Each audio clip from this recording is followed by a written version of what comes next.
The Audible Quill presents Symposium by Plato. Chapter 1. Introduction. Of all the works of Plato, the Symposium is the most perfect in form, and may be truly thought to contain more than any commentator has ever dreamed of, or, as Goethe said of one of his own writings, more than the author himself knew. For in philosophy as in prophecy, glimpses of the future may often be conveyed in words which could hardly have been understood or interpreted at the time when they were uttered, compare Symp, which were wiser than the writer of them meant, and could not have been expressed by him if he had been interrogated about them. Yet Plato was not a mystic, nor in any degree affected by the Eastern influences which afterwards overspread the Alexandrian world. He was not an enthusiast or a sentimentalist, but one who aspired only to see reasoned truth, and whose thoughts are clearly explained in his language. There is no foreign element either of Egypt or of Asia to be found in his writings. And more than any other Platonic work, the Symposium is Greek both in style and subject, having a beauty, as of a statue, while the companion dialogue of the Phaedrus is marked by a sort of Gothic irregularity. More too than in any other of his dialogues, Plato is emancipated from former philosophies. The genius of Greek art seems to triumph over the traditions of Pythagorean, Eleatic, or Megarian systems, and the old quarrel of poetry and philosophy has at least a superficial reconcilement. Representative, an unknown person who had heard of the discourses in praise of love spoken by Socrates and others at the banquet of Agathon, is desirous of having an authentic account of them, which he thinks that he can obtain from Apollodorus, the same excitable, or rather, mad, friend of Socrates, who is afterwards introduced in the Phaedo. He had imagined that the discourses were recent. There he is mistaken, but they are still fresh in the memory of his informant, who had just been repeating them to Glaucon, and is quite prepared to have another rehearsal of them in a walk from the Piraeus to Athens. Although he had not been present himself, he had heard them from the best authority. Aristodemus, who is described as having been in past times a humble but inseparable attendant of Socrates, had reported them to him. Compare Zen. Mem. The narrative which he had heard was as follows. Aristodemus, meeting Socrates in holiday attire, is invited by him to a banquet at the house of Agathon, who had been sacrificing in thanksgiving for his tragic victory on the day previous. But no sooner has he entered the house than he finds that he is alone. Socrates has stayed behind in a fit of abstraction, and does not appear until the banquet is half over. On his appearing, he and the host jest a little. The question is then asked by Pausanias, one of the guests, what shall they do about drinking? As they had been all well drunk on the day before, and drinking on 2 successive days is such a bad thing. This is confirmed by the authority of Eryximachus the physician, who further proposes that instead of listening to the flute girl and her noise, they shall make speeches in honor of love, one after another, going from left to right in the order in which they are reclining at the table. All of them agree to this proposal, and Phaedrus, who is the father of the idea, which he has previously communicated to Eryximachus, begins as follows. He descants first of all upon the antiquity of love, which is proved by the authority of the poets, secondly upon the benefits which love gives to man. The greatest of these is the sense of honor and dishonor. The lover is ashamed to be seen by the beloved doing or suffering any cowardly or mean act. And a state or army which was made up only of lovers and their loves would be invincible. For love will convert the veriest coward into an inspired hero. And there have been true loves not only of men but of women also. Such was the love of Alcestis, who dared to die for her husband, and in recompense of her virtue was allowed to come again from the dead. But Orpheus, the miserable harper, who went down to Hades alive, that he might bring back his wife, was mocked with an apparition only, and the gods afterwards contrived his death as the punishment of his cowardliness. The love of Achilles, like that of Alcestis, was courageous and true, for he was willing to avenge his lover Patroclus, although he knew that his own death would immediately follow, and the gods, who honor the love of the beloved above that of the lover, rewarded him, and sent him to the islands of the blessed. Pausanias, who was sitting next, then takes up the tale. He says that Phaedrus should have distinguished the heavenly love from the earthly, before he praised either. For there are two loves, as there are two Aphrodites, one the daughter of Uranus, who has no mother and is the elder and wiser goddess, and the other, the daughter of Zeus and Dione, who is popular and common. The first of the two loves has a noble purpose, and delights only in the intelligent nature of man, and is faithful to the end, and has no shadow of wantonness or lust. The second is the coarser kind of love, which is a love of the body rather than of the soul, and is of women and boys as well as of men. Now the actions of lovers vary, like every other sort of action, according to the manner of their performance. And in different countries there is a difference of opinion about male loves. Some, like the Boeotians, approve of them. Others, like the Ionians, and most of the barbarians, disapprove of them, partly because they are aware of the political dangers which ensue from them, as may be seen in the instance of Harmodius and Aristeton. At Athens and Sparta there is an apparent contradiction about them, for at times they are encouraged, and then the lover is allowed to play all sorts of fantastic tricks. He may swear and forswear himself, and, at lovers' perjuries they say Jove laughs. He may be a servant, and lie on a mat at the door of his love, without any loss of character. But there are also times when elders look grave and guard their young relations, and personal remarks are made. The truth is that some of these loves are disgraceful and others honorable. The vulgar love of the body which takes wing and flies away when the bloom of youth is over, is disgraceful, and so is the interested love of power or wealth, but the love of the noble mind is lasting. The lover should be tested, and the beloved should not be too ready to yield. The rule in our country is that the beloved may do the same service to the lover in the way of virtue which the lover may do to him.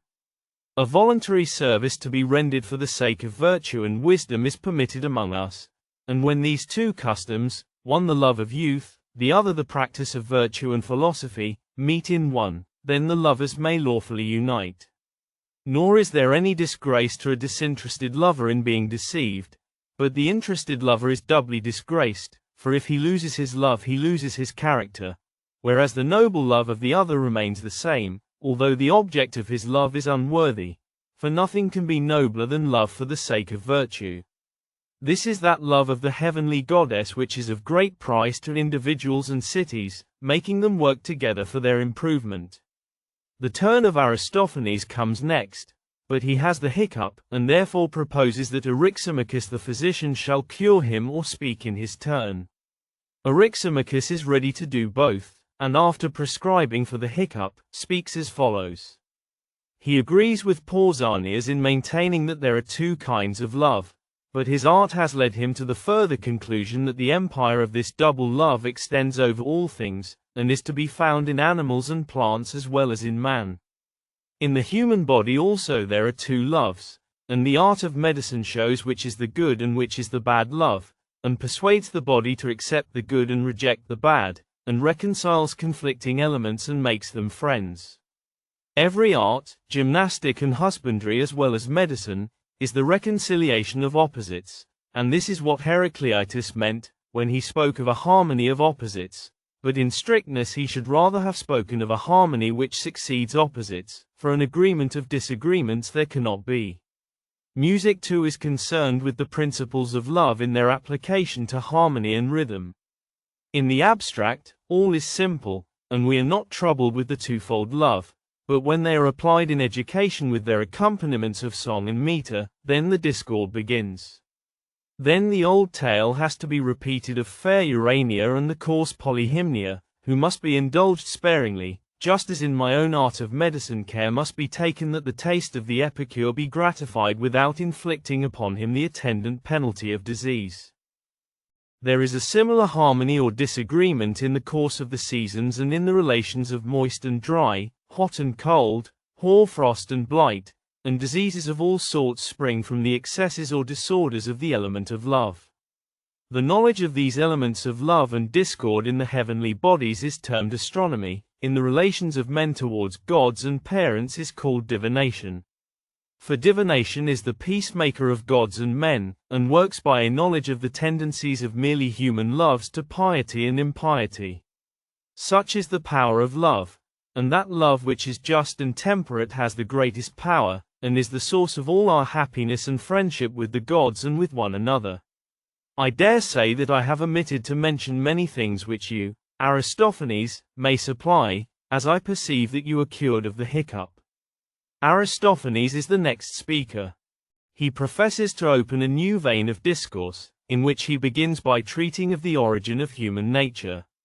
The sexes were originally three, men, women, and the union of the two, and they were made round, having 4 hands, 4 feet, 2 faces on a round neck, and the rest to correspond. Terrible was their strength and swiftness, and they were essaying to scale heaven and attack the gods. Doubt reigned in the celestial councils. The gods were divided between the desire of quelling the pride of man and the fear of losing the sacrifices. At last Zeus hit upon an expedient. "Let us cut them in two," he said, "then they will only have half their strength, and we shall have twice as many sacrifices." He spake, and split them as you might split an egg with an hair, and when this was done, he told Apollo to give their faces a twist and rearrange their persons, taking out the wrinkles and tying the skin in a knot about the navel.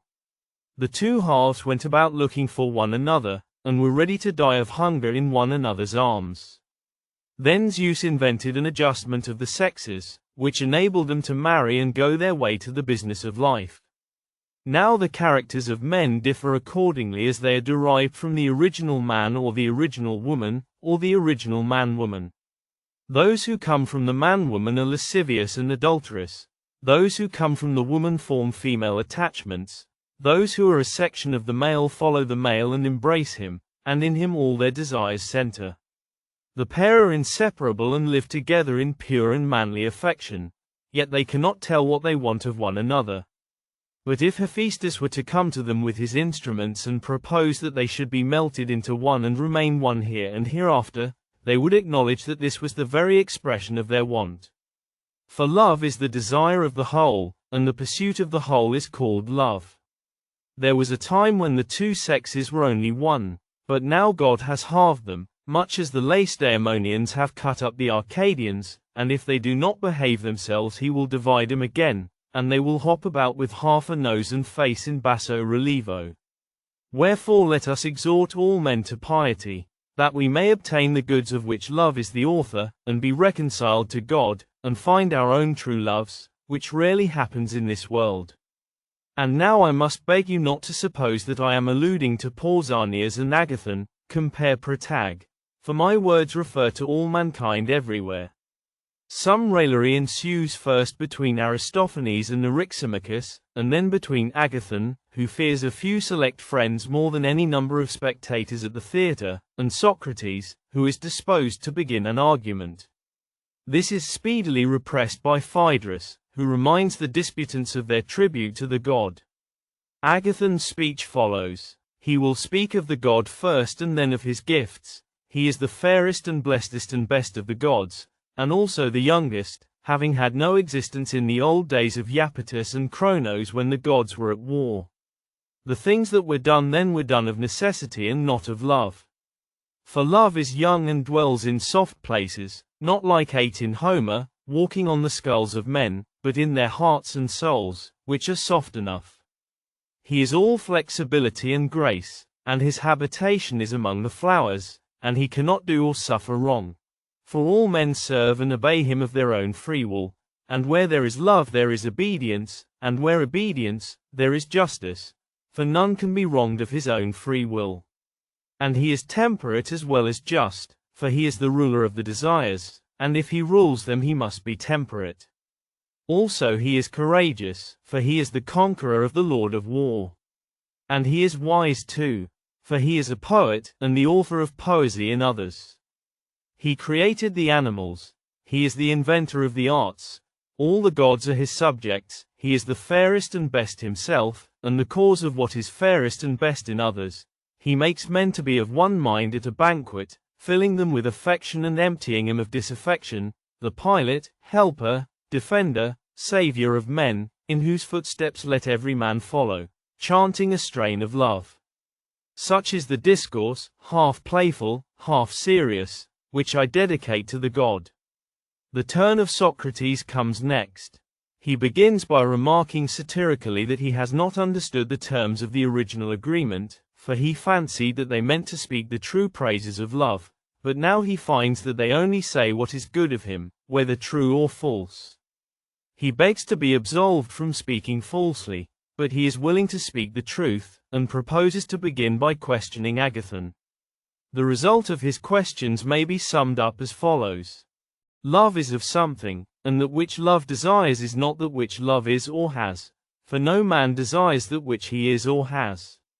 And love is of the beautiful, and therefore has not the beautiful. And the beautiful is the good, and therefore, in wanting and desiring the beautiful, love also wants and desires the good. Socrates professes to have asked the same questions and to have obtained the same answers from Diotima, a wise woman of Mantinea, who, like Agathon, had spoken first of love and then of his works. Socrates, like Agathon, had told her that love is a mighty god and also fair, and she had shown him in return that love was neither, but in a mean between fair and foul, good and evil, and not a god at all, but only a great demon or intermediate power. Compare the speech of Eryximachus, who conveys to the gods the prayers of men, and to men the commands of the gods. Socrates asks, who are his father and mother?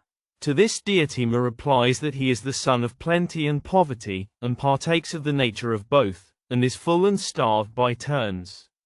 Like his mother he is poor and squalid, lying on mats at doors. Compare the speech of Pausanias. Like his father he is bold and strong, and full of arts and resources. Further, he is in a mean between ignorance and knowledge. In this he resembles the philosopher who is also in a mean between the wise and the ignorant. Such is the nature of love, who is not to be confused with the beloved. But love desires the beautiful, and then arises the question, what does he desire of the beautiful? He desires, of course, the possession of the beautiful. But what is given by that? For the beautiful let us substitute the good, and we have no difficulty in seeing the possession of the good to be happiness, and love to be the desire of happiness, although the meaning of the word has been too often confined to one kind of love. And love desires not only the good, but the everlasting possession of the good. Why then is there all this flutter and excitement about love? Because all men and women at a certain age are desirous of bringing to the birth. And love is not of beauty only, but of birth in beauty. This is the principle of immortality in a mortal creature. When beauty approaches, then the conceiving power is benign and diffuse. When foulness, she is averted and morose. But why again does this extend not only to men but also to animals? Because they too have an instinct of immortality. Even in the same individual there is a perpetual succession as well of the parts of the material body as of the thoughts and desires of the mind. Nay, even knowledge comes and goes. There is no sameness of existence, but the new mortality is always taking the place of the old. This is the reason why parents love their children, for the sake of immortality, and this is why men love the immortality of fame. For the creative soul creates not children, but conceptions of wisdom and virtue, such as poets and other creators have invented. And the noblest creations of all are those of legislators, in honor of whom temples have been raised. Who would not sooner have these children of the mind than the ordinary human ones? Compare Bacon's Essays, 8. Certainly the best works and of greatest merit for the public have proceeded from the unmarried or childless men, which both in affection and means have married and endowed the public. I will now initiate you, she said, into the greater mysteries, for he who would proceed in due course should love first one fair form, and then many, and learn the connection of them, and from beautiful bodies he should proceed to beautiful minds, and the beauty of laws and institutions, until he perceives that all beauty is of one kindred. And from institutions he should go on to the sciences, until at last the vision is revealed to him of a single science of universal beauty, and then he will behold the everlasting nature which is the cause of all, and will be near the end. In the contemplation of that supreme being of love he will be purified of earthly leaven, and will behold beauty, not with the bodily eye, but with the eye of the mind, and will bring forth true creations of virtue and wisdom, and be the friend of God and heir of immortality. Such, Phaedrus, is the tale which I heard from the stranger of Mantinea, and which you may call the encomium of love, or what you please. The company applaud the speech of Socrates, and Aristophanes is about to say something, when suddenly a band of revelers breaks into the court, and the voice of Alcibiades is heard asking for Agathon. He is led in drunk, and welcomed by Agathon, whom he has come to crown with a garland. He is placed on a couch at his side, but suddenly, on recognizing Socrates, he starts up, and a sort of conflict is carried on between them, which Agathon is requested to appease.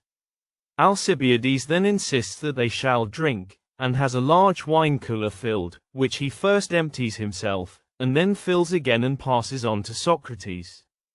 He is informed of the nature of the entertainment, and is ready to join, if only in the character of a drunken and disappointed lover he may be allowed to sing the praises of Socrates.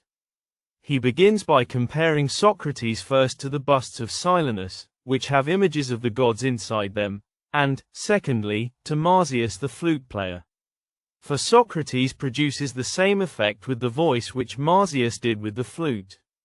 He is the great speaker and enchanter who ravishes the souls of men, the convincer of hearts too, as he has convinced Alcibiades, and made him ashamed of his mean and miserable life. Socrates at one time seemed about to fall in love with him, and he thought that he would thereby gain a wonderful opportunity of receiving lessons of wisdom. He narrates the failure of his design. He has suffered agonies from him, and is at his wit's end. He then proceeds to mention some other particulars of the life of Socrates, how they were at Potidaea together, where Socrates showed his superior powers of enduring cold and fatigue, how on one occasion he had stood for an entire day and night absorbed in reflection amid the wonder of the spectators, how on another occasion he had saved Alcibiades' life, how at the Battle of Delium, after the defeat, he might be seen stalking about like a pelican, rolling his eyes as Aristophanes had described him in the clouds. He is the most wonderful of human beings, and absolutely unlike anyone but a satyr. Like the satyr in his language too, for he uses the commonest words as the outward mask of the divinest truths. When Alcibiades has done speaking, a dispute begins between him and Agathon and Socrates. Socrates piques Alcibiades by a pretended affection for Agathon.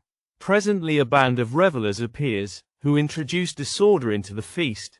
The sober part of the company, Eryximachus, Phaedrus, and others, withdraw, and Aristodemus, the follower of Socrates, sleeps during the whole of a long winter's night. When he wakes at cockcrow the revelers are nearly all asleep. Only Socrates, Aristophanes, and Agathon hold out. They are drinking from a large goblet, which they pass round, and Socrates is explaining to the two others, who are half asleep, that the genius of tragedy is the same as that of comedy, and that the writer of tragedy ought to be a writer of comedy also. And first Aristophanes drops, and then, as the day is dawning, Agathon. Socrates, having laid him to rest, takes a bath and goes to his daily avocations until the evening. Aristodemus follows. If it be true that there are more things in the Symposium of Plato than any commentator has dreamed of, it is also true that many things have been imagined which are not really to be found there. Some writings hardly admit of a more distinct interpretation than a musical composition, and every reader may form his own accompaniment of thought or feeling to the strain which he hears. The Symposium of Plato is a work of this character, and can with difficulty be rendered in any words but the writer's own. There are so many half-lights and cross-lights, so much of the color of mythology, and of the manner of sophistry adhering, rhetoric and poetry, the playful and the serious, are so subtly intermingled in it, and vestiges of old philosophy so curiously blend with germs of future knowledge, that agreement among interpreters is not to be expected. The expression, poema magis patandum quam comicorum poetarum, which has been applied to all the writings of Plato, is especially applicable to the Symposium. The power of love is represented in the Symposium as running through all nature and all being, at one end descending to animals and plants, and attaining to the highest vision of truth at the other. In an age when man was seeking for an expression of the world around him, the conception of love greatly affected him. One of the first distinctions of language and of mythology was that of gender, and at a later period the ancient physicist, anticipating modern science, saw, or thought that he saw, a sex in plants. There were elective affinities among the elements, marriages of earth and heaven. Ash, Frag, Dan. Love became a mythic personage whom philosophy, borrowing from poetry, converted into an efficient cause of creation. The traces of the existence of love, as of number and figure, were everywhere discerned, and in the Pythagorean list of opposites male and female were ranged side by side with odd and even, finite and infinite.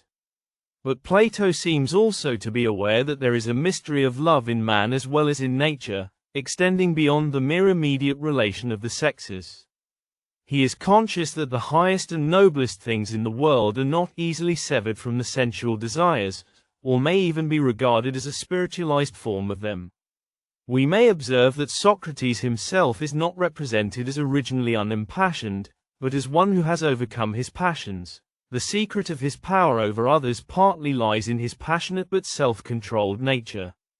In the Phaedrus and Symposium, love is not merely the feeling usually so called, but the mystical contemplation of the beautiful and the good. The same passion which may wallow in the mire is capable of rising to the loftiest heights, of penetrating the inmost secret of philosophy. The highest love is the love not of a person, but of the highest and purest abstraction. This abstraction is the far-off heaven on which the eye of the mind is fixed in fond amazement. The unity of truth, the consistency of the warring elements of the world, the enthusiasm for knowledge when first beaming upon mankind, the relativity of ideas to the human mind, and of the human mind to ideas, the faith in the invisible, the adoration of the eternal nature, are all included, consciously or unconsciously, in Plato's doctrine of love.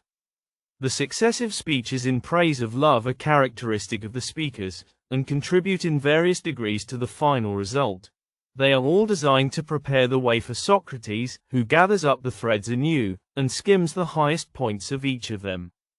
But they are not to be regarded as the stages of an idea, rising above one another to a climax. They are fanciful, partly facetious performances, yet also having a certain measure of seriousness, which the successive speakers dedicate to the god. All of them are rhetorical and poetical rather than dialectical, but glimpses of truth appear in them. When Eryximachus says that the principles of music are simple in themselves, but confused in their application, he touches lightly upon a difficulty which has troubled the moderns as well as the ancients in music, and may be extended to the other applied sciences.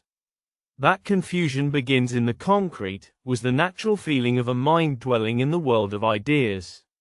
When Pausanias remarks that personal attachments are inimical to despots, the experience of Greek history confirms the truth of his remark. When Aristophanes declares that love is the desire of the whole, he expresses a feeling not unlike that of the German philosopher, who says that philosophy is homesickness. When Agathon says that no man can be wronged of his own free will, he is alluding playfully to a serious problem of Greek philosophy. Compare Arist. Nick. Ethics. So naturally does Plato mingle jest and earnest, truth and opinion in the same work. The characters of Phaedrus, who has been the cause of more philosophical discussions than any other man, with the exception of Simmias the Theban, Phaedrus, of Aristophanes, who disguises under comic imagery a serious purpose, of Agathon, who in later life is satirized by Aristophanes in the Thesmophoria for his effeminate manners and the feeble rhythms of his verse, of Alcibiades, who is the same strange contrast of great powers and great vices, which meets us in history, are drawn to the life, and we may suppose the less known characters of Pausanias and Eryximachus to be also true to the traditional recollection of them. Compare Phaedra, Protag, and compare Sympos. With Phaedra, we may also remark that Aristodemus is called the Little in Xenophon's Memorabilia. Compare Symp. The speeches have been said to follow each other in pairs, Phaedrus and Pausanias being the ethical, Eryximachus and Aristophanes the physical speakers, while in Agathon and Socrates poetry and philosophy blend together. The speech of Phaedrus is also described as the mythological, that of Pausanias as the political, that of Eryximachus as the scientific, that of Aristophanes as the artistic, that of Socrates as the philosophical. But these and similar distinctions are not found in Plato. They are the points of view of his critics, and seem to impede rather than to assist us in understanding him. When the turn of Socrates comes round, he cannot be allowed to disturb the arrangement made at first. With the leave of Phaedrus he asks a few questions, and then he throws his argument into the form of a speech, compare Gorge, Protag. But his speech is really the narrative of a dialogue between himself and Diotima. And as at a banquet, good manners would not allow him to win a victory either over his host or any of the guests. The superiority which he gains over Agathon is ingeniously represented as having been already gained over himself by her. The artifice has the further advantage of maintaining his accustomed profession of ignorance, compare Manex. Even his knowledge of the mysteries of love, to which he lays claim here and elsewhere, Lys, is given by Diotima. The speeches are attested to us by the very best authority. The madman Apollodorus, who for 3 years past has made a daily study of the actions of Socrates, to whom the world is summed up in the words, "Great is Socrates," he has heard them from another madman, Aristodemus, who was the shadow of Socrates in days of old, like him going about barefooted, and who had been present at the time. Would you desire better witness? The extraordinary narrative of Alcibiades is ingeniously represented as admitted by Socrates, whose silence when he is invited to contradict gives consent to the narrator. We may observe, by the way, 1. How the very appearance of Aristodemus by himself is a sufficient indication to Agathon that Socrates has been left behind. Also, 2. How the courtesy of Agathon anticipates the excuse which Socrates was to have made on Aristodemus's behalf for coming uninvited. 3. How the story of the fit or trance of Socrates is confirmed by the mention which Alcibiades makes of a similar fit of abstraction occurring when he was serving with the army at Potidaea. Like, 4. The drinking powers of Socrates and his love of the fair, which receive a similar attestation in the concluding scene. Or the attachment of Aristodemus, who is not forgotten when Socrates takes his departure. 5. We may notice the manner in which Socrates himself regards the first 5 speeches, not as true, but as fanciful and exaggerated encomiums of the god love. 6. The satirical character of them, shown especially in the appeals to mythology, in the reasons which are given by Zeus for reconstructing the frame of man, or by the Boeotians and Hellens for encouraging male loves. 7. The ruling passion of Socrates for dialectics, who will argue with Agathon instead of making a speech, and will only speak at all upon the condition that he is allowed to speak the truth. We may note also the touch of Socratic irony, 8, which admits of a wide application and reveals a deep insight into the world, that in speaking of holy things and persons there is a general understanding that you should praise them, not that you should speak the truth about them. This is the sort of praise which Socrates is unable to give. Lastly, 9, we may remark that the banquet is a real banquet after all, at which love is the theme of discourse, and huge quantities of wine are drunk. The discourse of Phaedrus is half mythical, half ethical, and he himself, true to the character which is given him in the dialogue bearing his name, is half sophist, half enthusiast. He is the critic of poetry also, who compares Homer and Aeschylus in the insipid and irrational manner of the schools of the day, characteristically reasoning about the probability of matters which do not admit of reasoning. He starts from a noble text, that without the sense of honor and dishonor neither states nor individuals ever do any good or great work. But he soon passes on to more commonplace topics. The antiquity of love, the blessing of having a lover, the incentive which love offers to daring deeds, the examples of Alcestis and Achilles, are the chief themes of his discourse.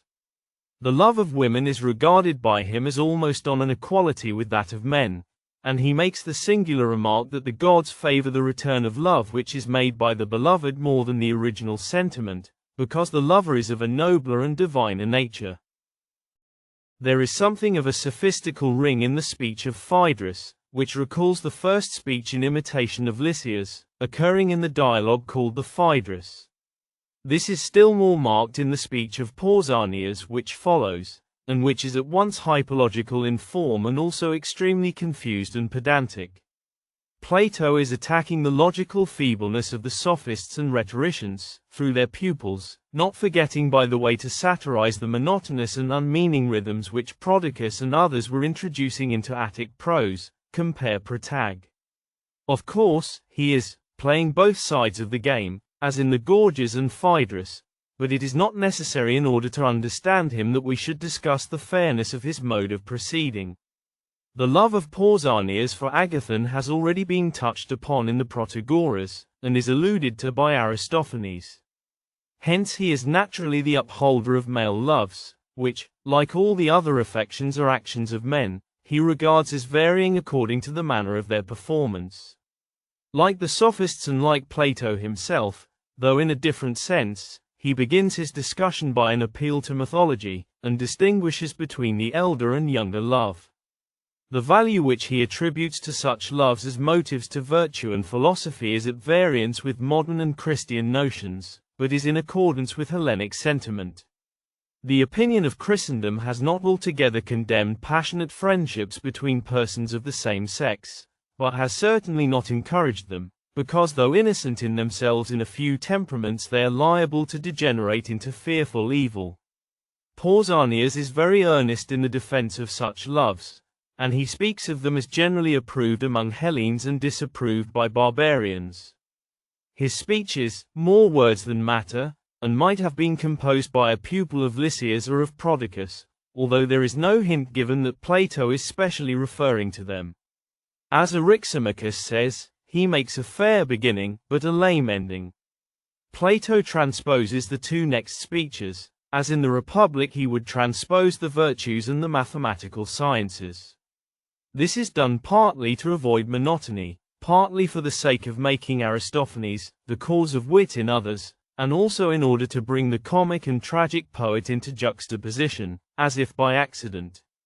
A suitable expectation of Aristophanes is raised by the ludicrous circumstance of his having the hiccup, which is appropriately cured by his substitute, the physician Eryximachus. To Eryximachus love is the good physician.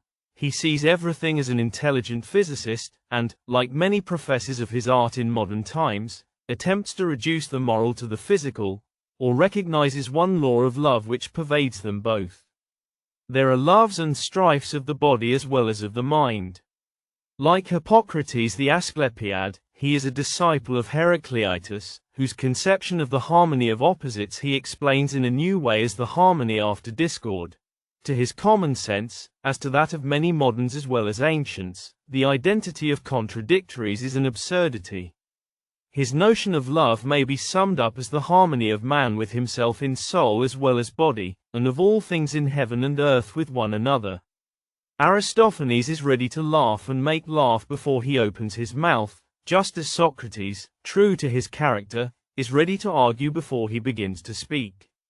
He expresses the very genius of the old comedy, its coarse and forcible imagery, and the license of its language in speaking about the gods. He has no sophistical notions about love, which is brought back by him to its common sense meaning of love between intelligent beings. His account of the origin of the sexes has the greatest comic probability and verisimilitude.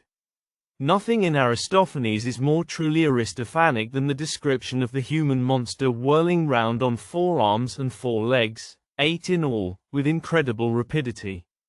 Yet there is a mixture of earnestness in this jest. 3 serious principles seem to be insinuated. First, that man cannot exist in isolation. He must be reunited if he is to be perfected. Secondly, that love is the mediator and reconciler of poor, divided human nature. Thirdly, that the loves of this world are an indistinct anticipation of an ideal union which is not yet realized. The speech of Agathon is conceived in a higher strain, and receives the real, if half-ironical, approval of Socrates. It is the speech of the tragic poet and a sort of poem, like tragedy, moving among the gods of Olympus, and not among the elder or Orphic deities. In the idea of the antiquity of love he cannot agree. Love is not of the olden time, but present and youthful ever. The speech may be compared with that speech of Socrates in the Phaedrus in which he describes himself as talking dithyrambics. It is at once a preparation for Socrates and a foil to him. The rhetoric of Agathon elevates the soul to sunlit heights, but at the same time contrasts with the natural and necessary eloquence of Socrates. Agathon contributes the distinction between love and the works of love, and also hints incidentally that love is always of beauty, which Socrates afterwards raises into a principle. While the consciousness of discord is stronger in the comic poet Aristophanes, Agathon, the tragic poet, has a deeper sense of harmony and reconciliation, and speaks of love as the creator and artist. All the earlier speeches embody common opinions colored with a tinge of philosophy. They furnish the material out of which Socrates proceeds to form his discourse, starting, as in other places, from mythology and the opinions of men. From Phaedrus he takes the thought that love is stronger than death, from Pausanias, that the true love is akin to intellect and political activity, from Eryximachus, that love is a universal phenomenon and the great power of nature, from Aristophanes, that love is the child of want, and is not merely the love of the congenial or of the whole, but, as he adds, of the good. From Agathon, that love is of beauty, not however of beauty only, but of birth in beauty. As it would be out of character for Socrates to make a lengthened harangue, the speech takes the form of a dialogue between Socrates and a mysterious woman of foreign extraction. She elicits the final truth from one who knows nothing, and who, speaking by the lips of another, and himself a despiser of rhetoric, is proved also to be the most consummate of rhetoricians. Compare Menexenus. The last of the 6 discourses begins with a short argument which overthrows not only Agathon but all the preceding speakers by the help of a distinction which has escaped them. Extravagant praises have been ascribed to love as the author of every good. No sort of encomium was too high for him, whether deserved and true or not. But Socrates has no talent for speaking anything but the truth, and if he is to speak the truth of love he must honestly confess that he is not a good at all, for love is of the good, and no man can desire that which he has. This piece of dialectics is ascribed to Diotima, who has already urged upon Socrates the argument which he urges against Agathon. That the distinction is a fallacy is obvious. It is almost acknowledged to be so by Socrates himself. For he who has beauty or good may desire more of them, and he who has beauty or good in himself may desire beauty and good in others. The fallacy seems to arise out of a confusion between the abstract ideas of good and beauty, which do not admit of degrees, and their partial realization in individuals. But Diotima, the prophetess of Mantinea, whose sacred and superhuman character raises her above the ordinary proprieties of women, has taught Socrates far more than this about the art and mystery of love. She has taught him that love is another aspect of philosophy. The same want in the human soul which is satisfied in the vulgar by the procreation of children, may become the highest aspiration of intellectual desire. As the Christian might speak of hungering and thirsting after righteousness, or of divine loves under the figure of human, compare EPH. This is a great mystery, but I speak concerning Christ and the Church, as the medieval saint might speak of the Frutio Dei. As Dante saw all things contained in his love of Beatrice, so Plato would have us absorb all other loves and desires in the love of knowledge. Here is the beginning of Neoplatonism, or rather, perhaps, a proof, of which there are many, that the so-called mysticism of the East was not strange to the Greek of the 5th century before Christ. The first tumult of the affections was not wholly subdued. There were longings of a creature moving about in worlds not realized, which no art could satisfy. To most men reason and passion appear to be antagonistic both in idea and fact. The union of the greatest comprehension of knowledge and the burning intensity of love is a contradiction in nature, which may have existed in a far-off primeval age in the mind of some Hebrew prophet or other Eastern sage, but has now become an imagination only. Yet this, passion of the reason, is the theme of the Symposium of Plato. And as there is no impossibility in supposing that one king, or son of a king, may be a philosopher, so also there is a probability that there may be some few, perhaps one or two in a whole generation, in whom the light of truth may not lack the warmth of desire. And if there be such natures, no one will be disposed to deny that from them flow most of the benefits of individuals and states, and even from imperfect combinations of the two elements in teachers or statesmen great good may often arise. Yet there is a higher region in which love is not only felt, but satisfied, in the perfect beauty of eternal knowledge, beginning with the beauty of earthly things, and at last reaching a beauty in which all existence is seen to be harmonious and one. The limited affection is enlarged, and enabled to behold the ideal of all things. And here the highest summit which is reached in the Symposium is seen also to be the highest summit which is attained in the Republic, but approached from another side, and there is a way upwards and downwards, which is the same and not the same in both. The ideal beauty of the one is the ideal good of the other, regarded not with the eye of knowledge, but of faith and desire, and they are respectively the source of beauty and the source of good in all other things.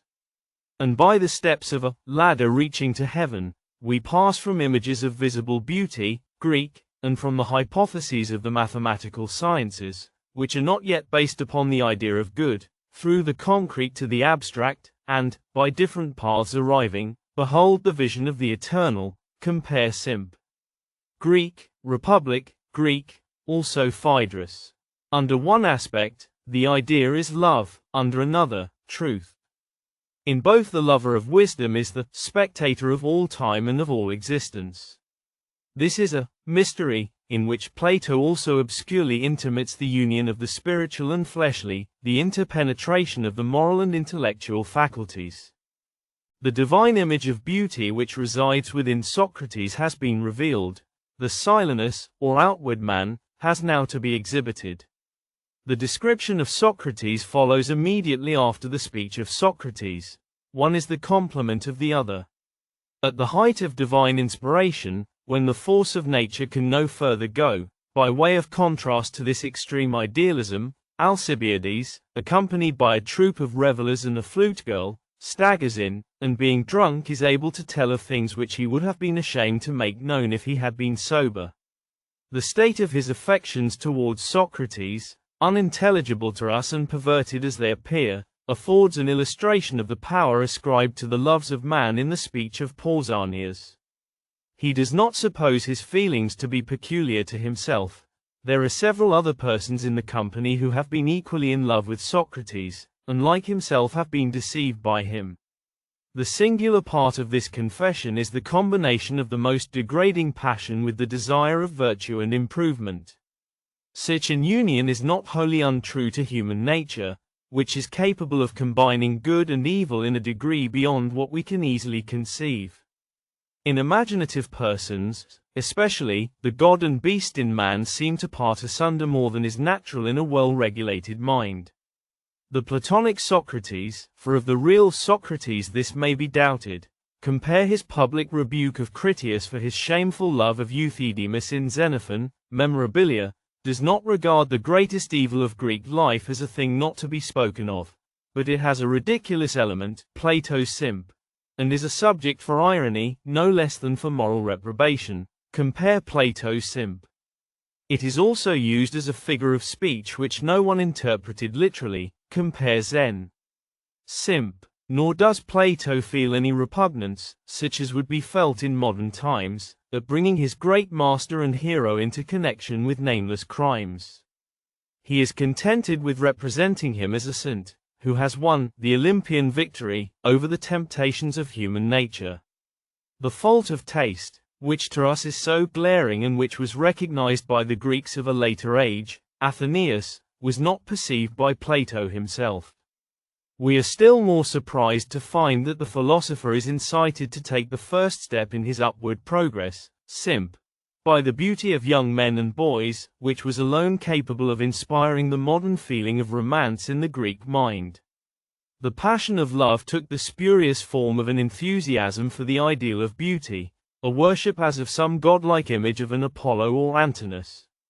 But the love of youth when not depraved was a love of virtue and modesty as well as of beauty, the one being the expression of the other, and in certain Greek states, especially at Sparta and Thebes, the honorable attachment of a youth to an elder man was a part of his education.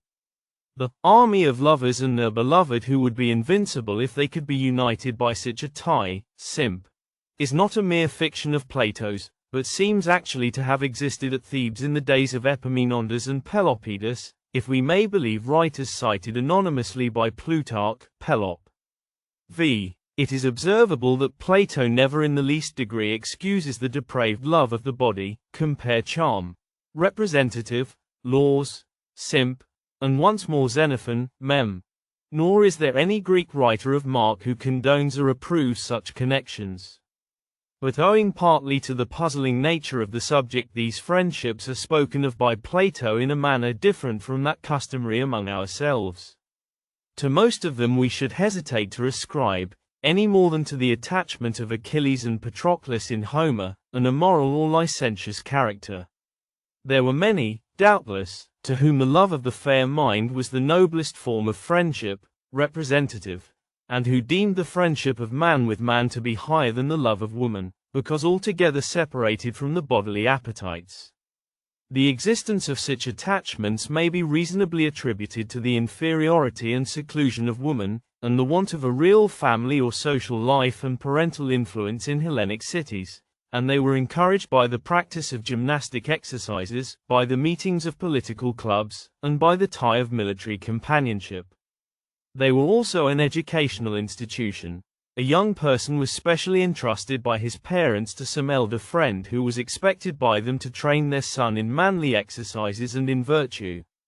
It is not likely that a Greek parent committed him to a lover, any more than we should to a schoolmaster, in the expectation that he would be corrupted by him, but rather in the hope that his morals would be better cared for than was possible in a great household of slaves.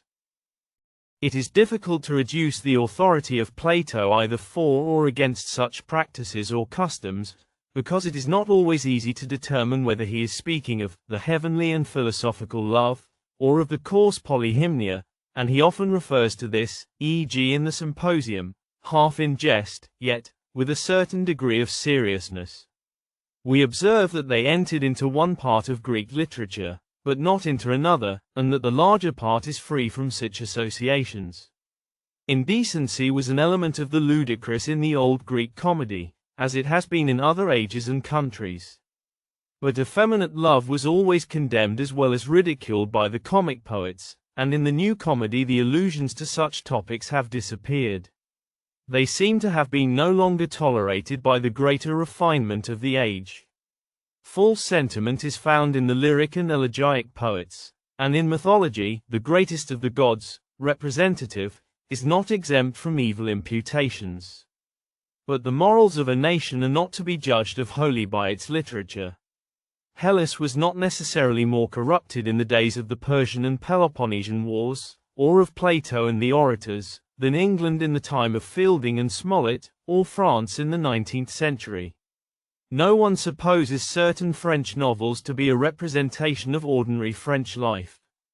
And the greater part of Greek literature, beginning with Homer and including the tragedians, philosophers, and, with the exception of the comic poets, whose business was to raise a laugh by whatever means, all the greater writers of Hellas who have been preserved to us, are free from the taint of indecency. Some general considerations occur to our mind when we begin to reflect on this subject.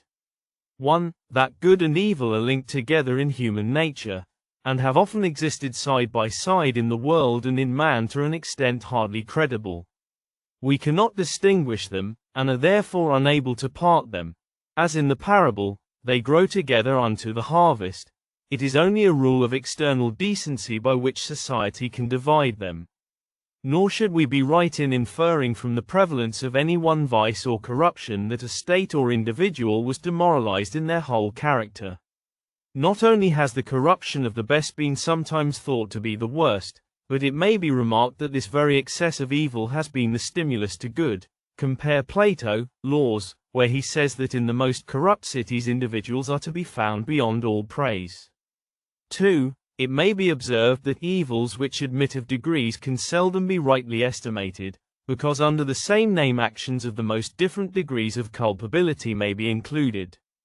No charge is more easily set going than the imputation of secret wickedness, which cannot be either proved or disproved and often cannot be defined, when directed against a person of whom the world, or a section of it, is predisposed to think evil.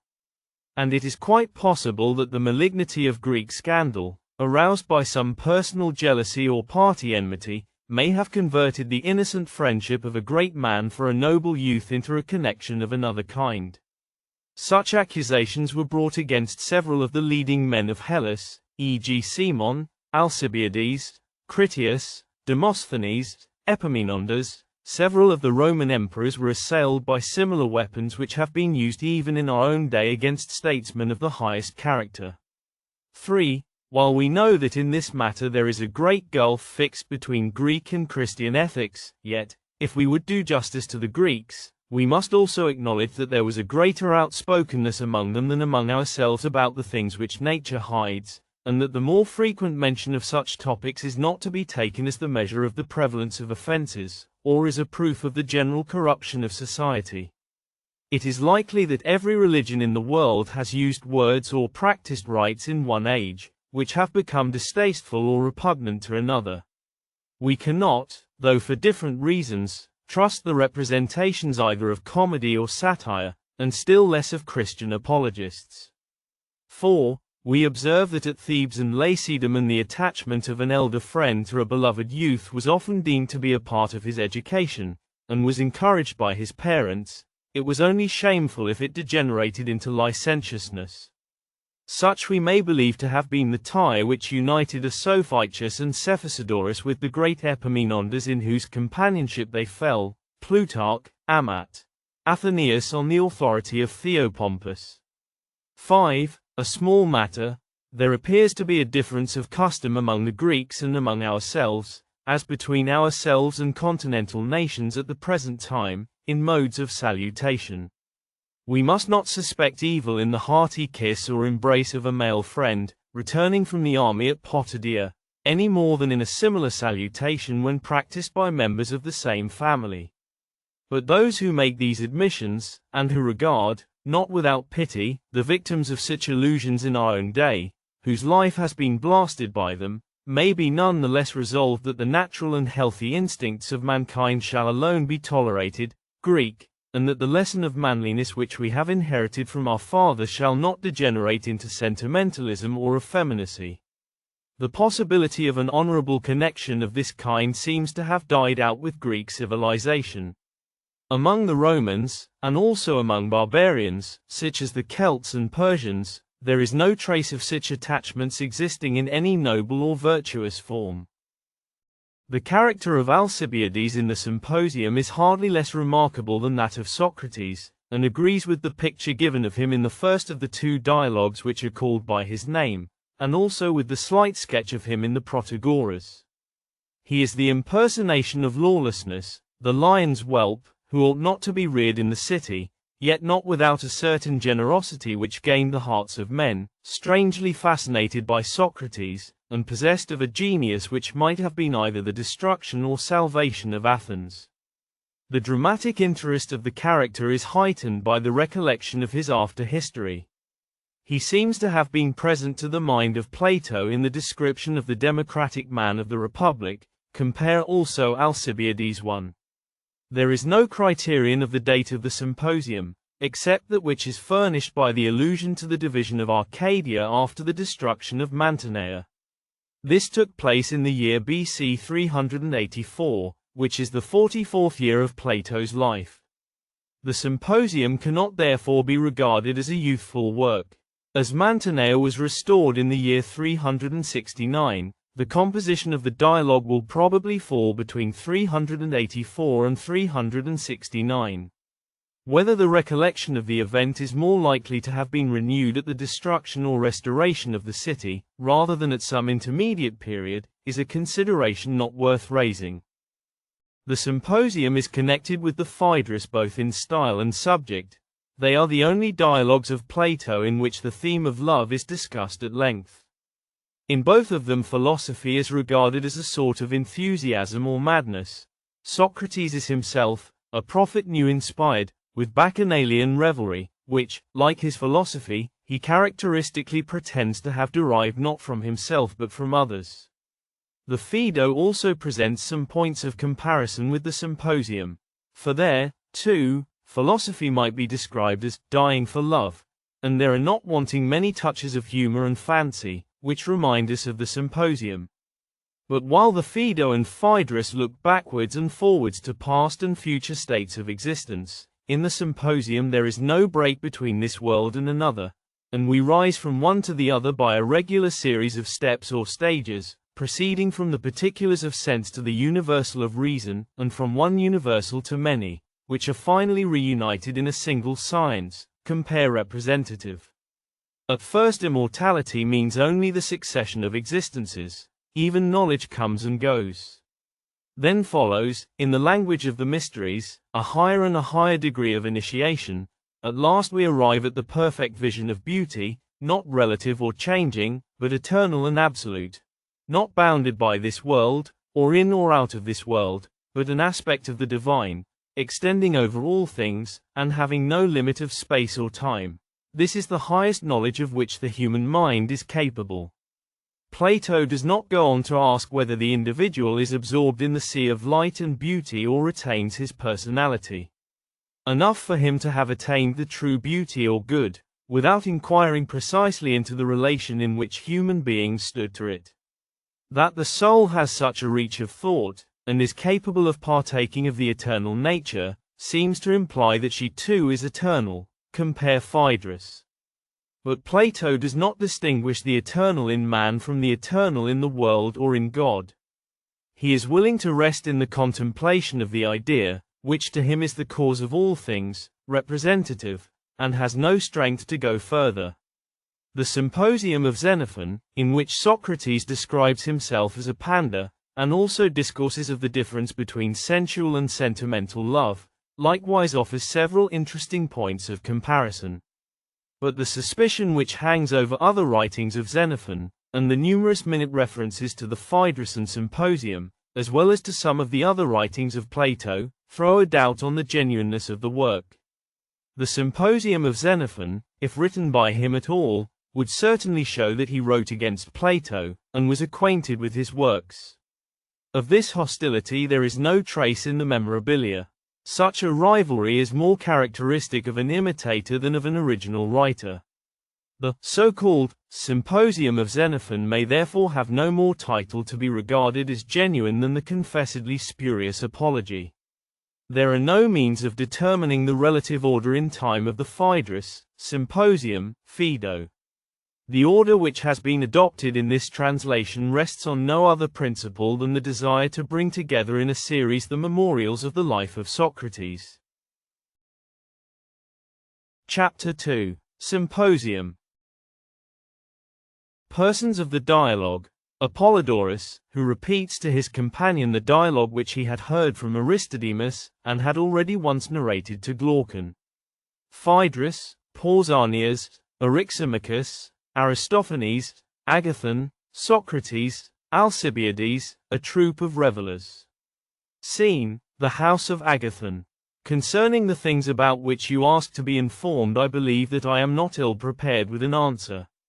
For the day before yesterday I was coming from my own home at Phalerum to the city, and one of my acquaintance, who had caught a sight of me from behind, calling out playfully in the distance, said, Apollodorus, O thou Phalarian, probably a play of words on Greek, bald-headed man, halt. So I did as I was bid, and then he said, I was looking for you, Apollodorus, only just now, that I might ask you about the speeches in praise of love, which were delivered by Socrates, Alcibiades, and others, at Agathon's supper. Phoenix, the son of Philip, told another person who told me of them. His narrative was very indistinct, but he said that you knew, and I wish that you would give me an account of them. Who, if not you, should be the reporter of the words of your friend? And first tell me, he said, were you present at this meeting? Your informant, Glaucon, I said, must have been very indistinct indeed, if you imagine that the occasion was recent, or that I could have been of the party. Why, yes, he replied, I thought so. Impossible, I said. Are you ignorant that for many years Agathon has not resided at Athens, and not 3 have elapsed since I became acquainted with Socrates, and have made it my daily business to know all that he says and does? There was a time when I was running about the world, fancying myself to be well employed, but I was really a most wretched being, no better than you are now. I thought that I ought to do anything rather than be a philosopher. Well, he said, jesting apart, tell me when the meeting occurred. In our boyhood, I replied, when Agathon won the prize with his first tragedy, on the day after that on which he and his chorus offered the sacrifice of victory. Then it must have been a long while ago, he said. And who told you? Did Socrates? No indeed, I replied, but the same person who told Phoenix. He was a little fellow, who never wore any shoes, Aristodemus, of the deme of Cydothenium. He had been at Agathon's feast, and I think that in those days there was no one who was a more devoted admirer of Socrates. Moreover, I have asked Socrates about the truth of some parts of his narrative, and he confirmed them. Then, said Glaucon, let us have the tale over again. Is not the road to Athens just made for conversation?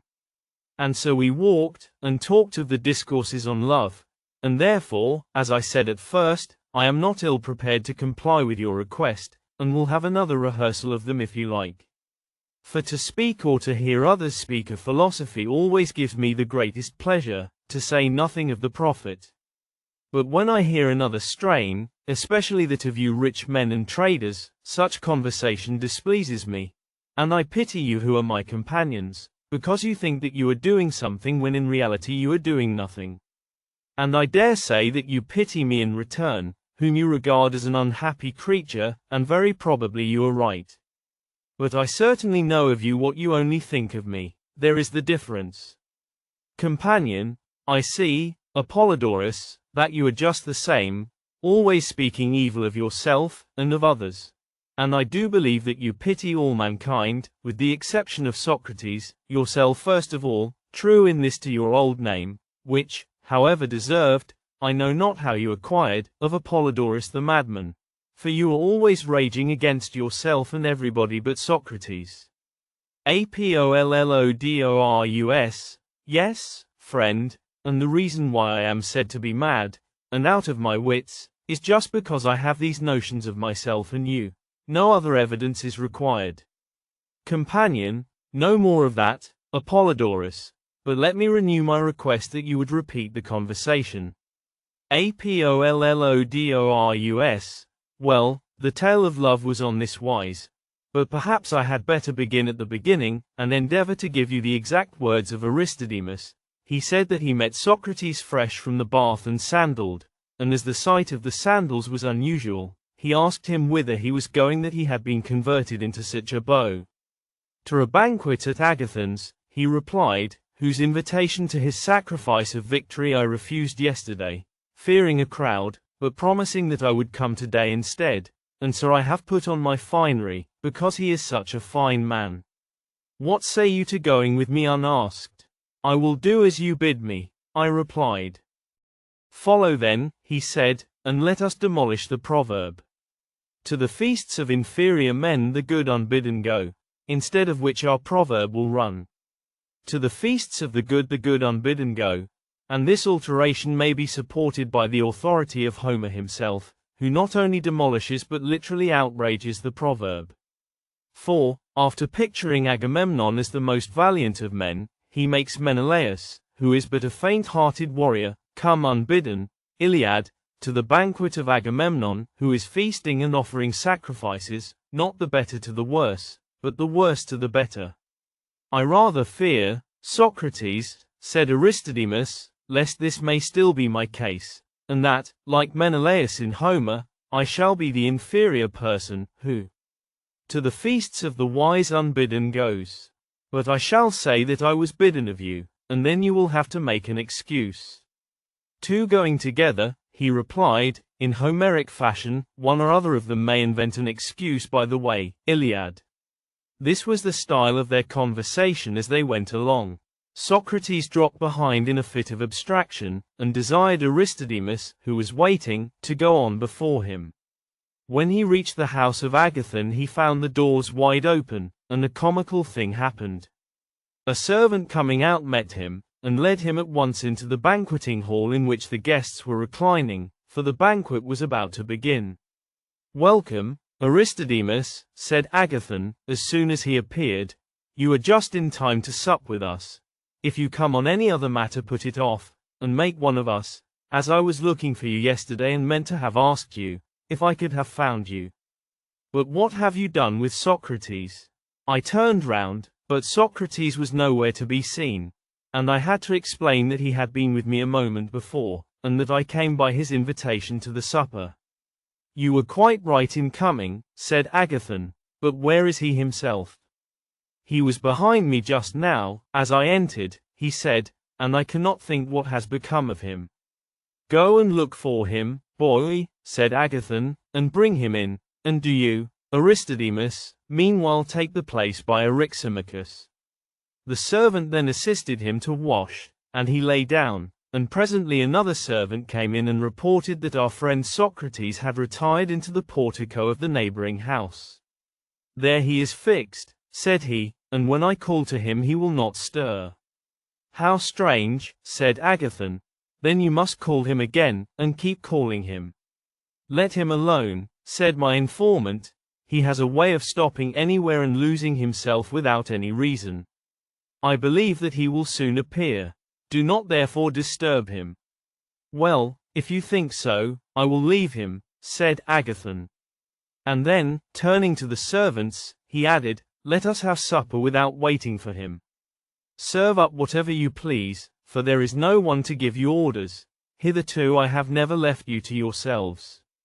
But on this occasion imagine that you are our hosts, and that I and the company are your guests. Treat us well, and then we shall commend you." After this, supper was served, but still no Socrates, and during the meal Agathon several times expressed a wish to send for him, but Aristodemus objected, and at last when the feast was about half over, for the fit, as usual, was not of long duration, Socrates entered. Agathon, who was reclining alone at the end of the table, begged that he would take the place next to him. "That I may touch you," he said, "and have the benefit of that wise thought which came into your mind in the portico, and is now in your possession. For I am certain that you would not have come away until you had found what you sought." "How I wish," said Socrates, taking his place as he was desired, "that wisdom could be infused by touch, out of the fuller into the emptier man, as water runs through wool out of a fuller cup into an emptier one. If that were so, how greatly should I value the privilege of reclining at your side. For you would have filled me full with a stream of wisdom plenteous and fair, whereas my own is of a very mean and questionable sort, no better than a dream. But yours is bright and full of promise, and was manifested forth in all the splendor of youth the day before yesterday, in the presence of more than 30,000 Hellenes." "You are mocking, Socrates," said Agathon, "and ere long you and I will have to determine who bears off the palm of wisdom. Of this Dionysus shall be the judge, but at present you are better occupied with supper."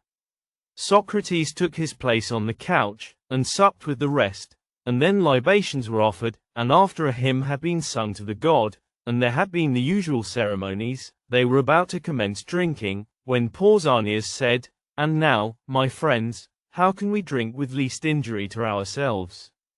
I can assure you that I feel severely the effect of yesterday's potations, and must have time to recover, and I suspect that most of you are in the same predicament, for you were of the party yesterday. Consider then, how can the drinking be made easiest? I entirely agree, said Aristophanes, that we should, by all means, avoid hard drinking, for I was myself one of those who were yesterday drowned in drink. I think that you are right, said Eryximachus, the son of Ecumenius, but I should still like to hear one other person speak. Is Agathon able to drink hard? I am not equal to it, said Agathon.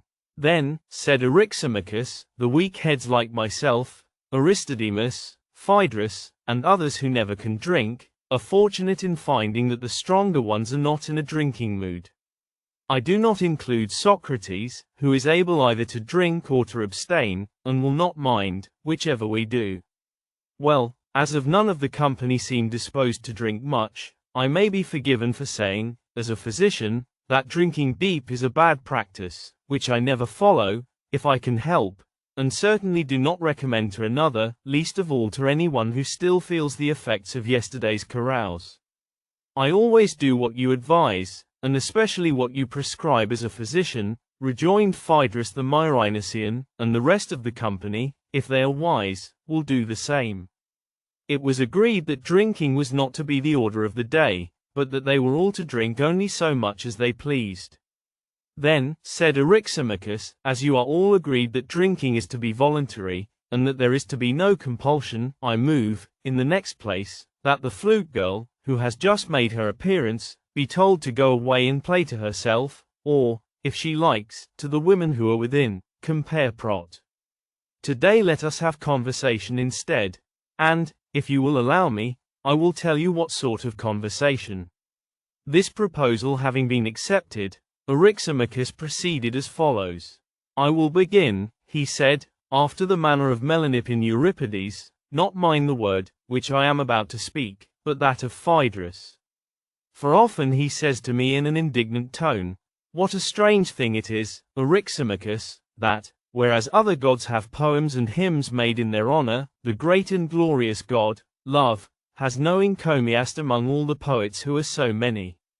There are the worthy sophists too, the excellent Prodicus for example, who have descanted in prose on the virtues of Heracles and other heroes, and, what is still more extraordinary, I have met with a philosophical work in which the utility of salt has been made the theme of an eloquent discourse, and many other like things have had a like honor bestowed upon them.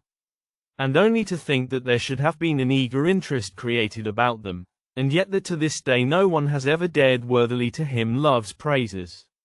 So entirely has this great deity been neglected. Now in this Phaedrus seems to me to be quite right, and therefore I want to offer him a contribution. Also I think that at the present moment we who are here assembled cannot do better than honor the god love. If you agree with me, there will be no lack of conversation, for I mean to propose that each of us in turn, going from left to right, shall make a speech in honor of love. Let him give us the best which he can, and Phaedrus, because he is sitting first on the left hand, and because he is the father of the thought, shall begin. No one will vote against you, Eryximachus, said Socrates.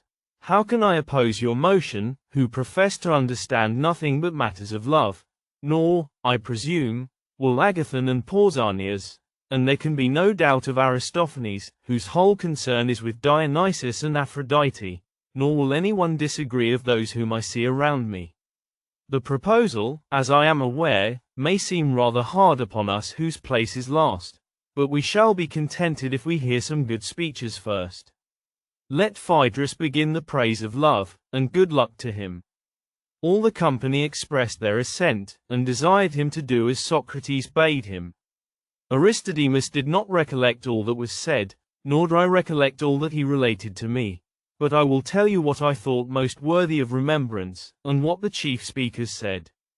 Phaedrus began by affirming that love is a mighty god, and wonderful among gods and men, but especially wonderful in his birth. For he is the eldest of the gods, which is an honor to him, and the proof of his claim to this honor is, that of his parents there is no memorial. Neither poet nor prose writer has ever affirmed that he had any. As Hesiod says, first chaos came, and then broad-bosomed earth, the everlasting seat of all that is, and love. In other words, after chaos, the earth and love, these two, came into being. Also Parmenides sings of generation. First in the train of gods, he fashioned love. And Arcesilaus agrees with Hesiod. Thus numerous are the witnesses who acknowledge love to be the eldest of the gods. And not only is he the eldest, he is also the source of the greatest benefits to us. For I know not any greater blessing to a young man who is beginning life than a virtuous lover, or to the lover than a beloved youth. For the principle which ought to be the guide of men who would nobly live, that principle, I say, neither kindred, nor honor, nor wealth, nor any other motive is able to implant so well as love. Of what am I speaking? Of the sense of honor and dishonor, without which neither states nor individuals ever do any good or great work. And I say that a lover who is detected in doing any dishonorable act, or submitting through cowardice when any dishonor is done to him by another, will be more pained at being detected by his beloved than at being seen by his father, or by his companions, or by anyone else. The beloved too, when he is found in any disgraceful situation, has the same feeling about his lover. And if there were only some way of contriving that a state or an army should be made up of lovers and their loves, compare representative, they would be the very best governors of their own city, abstaining from all dishonor, and emulating one another in honor, and when fighting at each other's side, although a mere handful, they would overcome the world. For what lover would not choose rather to be seen by all mankind than by his beloved, either when abandoning his post or throwing away his arms? He would be ready to die 1,000 deaths rather than endure this. Or who would desert his beloved or fail him in the hour of danger? The veriest coward would become an inspired hero, equal to the bravest. At such a time, love would inspire him. That courage which, as Homer says, the god breathes into the souls of some heroes, love of his own nature infuses into the lover. Love will make men dare to die for their beloved, love alone, and women as well as men. Of this, Alcestis, the daughter of Peleus, is a monument to all Hellas. For she was willing to lay down her life on behalf of her husband, when no one else would, although he had a father and mother, but the tenderness of her love so far exceeded theirs, that she made him seem to be strangers in blood to their own son, and in name only related to him. And so noble did this action of hers appear to the gods, as well as to men, that among the many who have done virtuously she is one of the very few to whom, in admiration of her noble action, they have granted the privilege of returning alive to earth. Such exceeding honor is paid by the gods to the devotion and virtue of love. But Orpheus, the son of Aeagrus, the harper, they sent empty away, and presented to him an apparition only of her whom he sought, but herself they would not give up, because he showed no spirit. He was only a harp player, and did not dare like Alcestis to die for love, but was contriving how he might enter Hades alive. Moreover, they afterwards caused him to suffer death at the hands of women, as the punishment of his cowardliness. Very different was the reward of the true love of Achilles towards his lover Patroclus, his lover and not his love. The notion that Patroclus was the beloved one is a foolish error into which Aeschylus has fallen, for Achilles was surely the fairer of the two, fairer also than all the other heroes, and, as Homer informs us, he was still beardless, and younger far. And greatly as the gods honor the virtue of love, still the return of love on the part of the beloved to the lover is more admired and valued and rewarded by them, for the lover is more divine, because he is inspired by God. Now Achilles was quite aware, for he had been told by his mother, that he might avoid death and return home, and live to a good old age, if he abstained from slaying Hector. Nevertheless he gave his life to revenge his friend, and dared to die, not only in his defense, but after he was dead. Wherefore the gods honored him even above Alcestis, and sent him to the islands of the blessed. These are my reasons for affirming that love is the eldest and noblest and mightiest of the gods, and the chiefest author and giver of virtue in life, and of happiness after death. This, or something like this, was the speech of Phaedrus, and some other speeches followed which Aristodemus did not remember. The next which he repeated was that of Pausanias. Phaedrus, he said, the argument has not been set before us, I think, quite in the right form. we should not be called upon to praise love in such an indiscriminate manner. If there were only one love, then what you said would be well enough.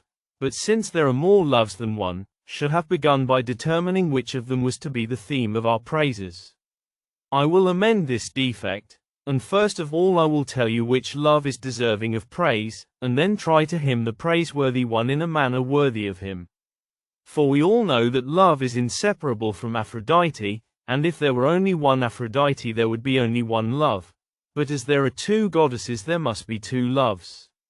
And am I not right in asserting that there are two goddesses? The elder one, having no mother, who is called the heavenly Aphrodite, she is the daughter of Uranus. The younger, who is the daughter of Zeus and Dione, her we call common. And the love who is her fellow worker is rightly named common, as the other love is called heavenly. All the gods ought to have praise given to them, but not without distinction of their natures, and therefore I must try to distinguish the characters of the two loves. Now actions vary according to the manner of their performance. Take, for example, that which we are now doing, drinking, singing and talking. These actions are not in themselves either good or evil, but they turn out in this or that way according to the mode of performing them, and when well done they are good, and when wrongly done they are evil, and in like manner not every love, but only that which has a noble purpose, is noble and worthy of praise. The love who is the offspring of the common Aphrodite is essentially common, and has no discrimination, being such as the meaner sort of men feel, and is apt to be of women as well as of youths, and is of the body rather than of the soul.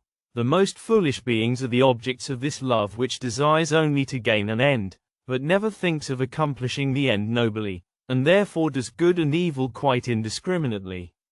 The goddess who is his mother is far younger than the other, and she was born of the union of the male and female, and partakes of both.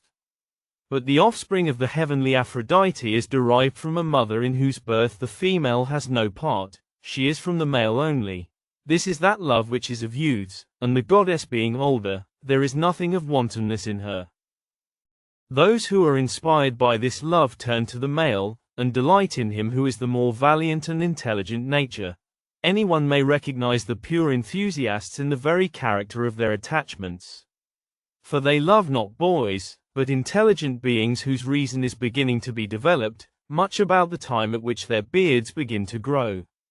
And in choosing young men to be their companions, they mean to be faithful to them, and pass their whole life in company with them, not to take them in their inexperience, and deceive them, and play the fool with them, or run away from one to another of them.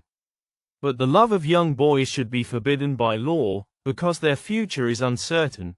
They may turn out good or bad, either in body or soul, and much noble enthusiasm may be thrown away upon them. In this matter the good are a law to themselves, and the coarser sort of lovers ought to be restrained by force, as we restrain or attempt to restrain them from fixing their affections on women of free birth. These are the persons who bring a reproach on love, and some have been led to deny the lawfulness of such attachments because they see the impropriety and evil of them, for surely nothing that is decorously and lawfully done can justly be censured. Now here and in Lacedaemon the rules about love are perplexing, but in most cities they are simple and easily intelligible. In Elis and Boeotia, and in countries having no gifts of eloquence, they are very straightforward. The law is simply in favor of these connections, and no one, whether young or old, has anything to say to their discredit, the reason being, as I suppose, that they are men of few words in those parts, and therefore the lovers do not like the trouble of pleading their suit. In Ionia and other places, and generally in countries which are subject to the barbarians, the custom is held to be dishonorable. Loves of youth share the evil repute in which philosophy and gymnastics are held, because they are inimical to tyranny, for the interests of rulers require that their subjects should be poor in spirit, compare Arist. Politics, and that there should be no strong bond of friendship or society among them, which love, above all other motives, is likely to inspire, as our Athenian tyrants learned by experience. For the love of Aristeton and the constancy of Harmodius had a strength which undid their power. And, therefore, the ill repute into which these attachments have fallen is to be ascribed to the evil condition of those who make them to be ill reputed. that is to say, to the self-seeking of the governors and the cowardice of the governed. On the other hand, the indiscriminate honor which is given to them in some countries is attributable to the laziness of those who hold this opinion of them. In our own country a far better principle prevails, but, as I was saying, the explanation of it is rather perplexing.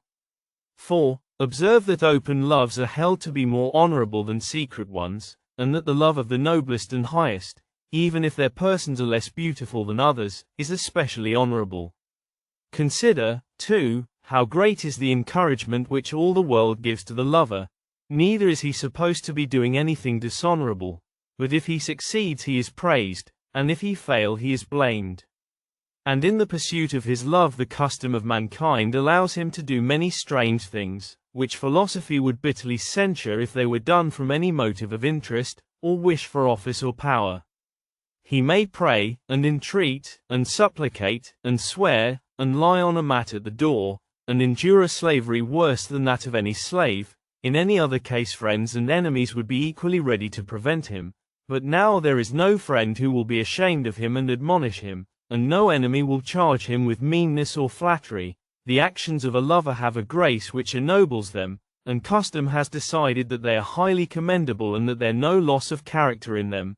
And, what is strangest of all, he only may swear and forswear himself. So men say, and the gods will forgive his transgression, for there is no such thing as a lover's oath. Such is the entire liberty which gods and men have allowed the lover, according to the custom which prevails in our part of the world. From this point of view a man fairly argues that in Athens to love and to be loved is held to be a very honorable thing. But when parents forbid their sons to talk with their lovers, and place them under a tutor's care, who is appointed to see to these things, and their companions and equals cast in their teeth anything of the sort which they may observe, and their elders refuse to silence the reprovers and do not rebuke them, anyone who reflects on all this will, on the contrary, think that we hold these practices to be most disgraceful. But, as I was saying at first, the truth as I imagine is, that whether such practices are honorable or whether they are dishonorable is not a simple question. They are honorable to him who follows them honorably, dishonorable to him who follows them dishonorably. There is dishonor in yielding to the evil, or in an evil manner, but there is honor in yielding to the good, or in an honorable manner.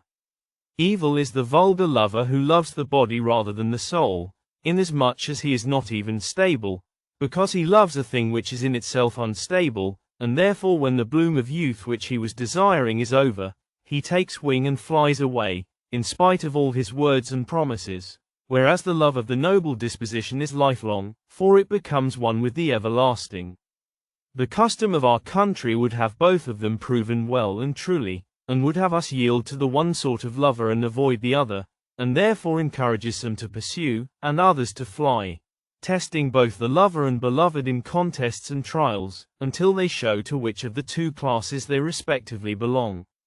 And this is the reason why, in the first place, a hasty attachment is held to be dishonorable, because time is the true test of this as of most other things, and secondly there is a dishonor in being overcome by the love of money, or of wealth, or of political power, whether a man is frightened into surrender by the loss of them, or, having experienced the benefits of money and political corruption, is unable to rise above the seductions of them.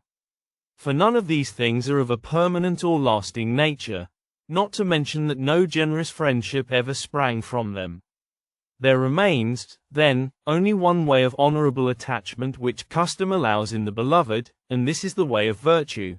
For as we admitted that any service which the lover does to him is not to be accounted flattery or a dishonor to himself, so the beloved has one way only of voluntary service which is not dishonorable, and this is virtuous service. For we have a custom, and according to our custom anyone who does service to another under the idea that he will be improved by him either in wisdom, or in some other particular of virtue, such a voluntary service, I say, is not to be regarded as a dishonor, and is not open to the charge of flattery. And these two customs, one the love of youth, and the other the practice of philosophy and virtue in general, ought to meet in one, and then the beloved may honorably indulge the lover. For when the lover and beloved come together, having each of them a law, and the lover thinks that he is right in doing any service which he can to his gracious loving one, and the other that he is right in showing any kindness which he can to him who is making him wise and good, the one capable of communicating wisdom and virtue, the other seeking to acquire them with a view to education and wisdom. When the two laws of love are fulfilled and meet in one, then, and then only, may the beloved yield with honor to the lover. Nor when love is of this disinterested sort is there any disgrace in being deceived, but in every other case there is equal disgrace in being or not being deceived. For he who is gracious to his lover under the impression that he is rich, and is disappointed of his gains because he turns out to be poor, is disgraced all the same, for he has done his best to show that he would give himself up to anyone's uses base, for the sake of money, but this is not honorable.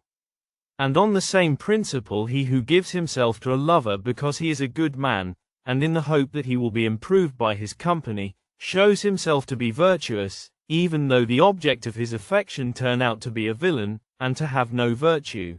And if he is deceived he has committed a noble error. For he has proved that for his part he will do anything for anybody with a view to virtue and improvement, than which there can be nothing nobler. Thus noble in every case is the acceptance of another for the sake of virtue. This is that love which is the love of the heavenly goddess, and is heavenly, and of great price to individuals and cities, making the lover and the beloved alike eager in the work of their own improvement. But all other loves are the offspring of the other, who is the common goddess. To you, Phaedrus, I offer this my contribution in praise of love, which is as good as I could make extempore. Pausanias came to a pause. This is the balanced way in which I have been taught by the wise to speak, and Aristodemus said that the turn of Aristophanes was next, but either he had eaten too much, or from some other cause he had the hiccup, and was obliged to change turns with Eryximachus the physician, who was reclining on the couch below him. Eryximachus, he said, you ought either to stop my hiccup, or to speak in my turn until I have left off. I will do both, said Eryximachus. I will speak in your turn, and do you speak in mine. And while I am speaking let me recommend you to hold your breath, and if after you have done so for some time the hiccup is no better, then gargle with a little water, and if it still continues, tickle your nose with something and sneeze, and if you sneeze once or twice, even the most violent hiccup is sure to go. I will do as you prescribe, said Aristophanes, and now get on. Eryximachus spoke as follows. Seeing that Pausanias made a fair beginning, and but a lame ending, I must endeavor to supply his deficiency. I think that he has rightly distinguished two kinds of love.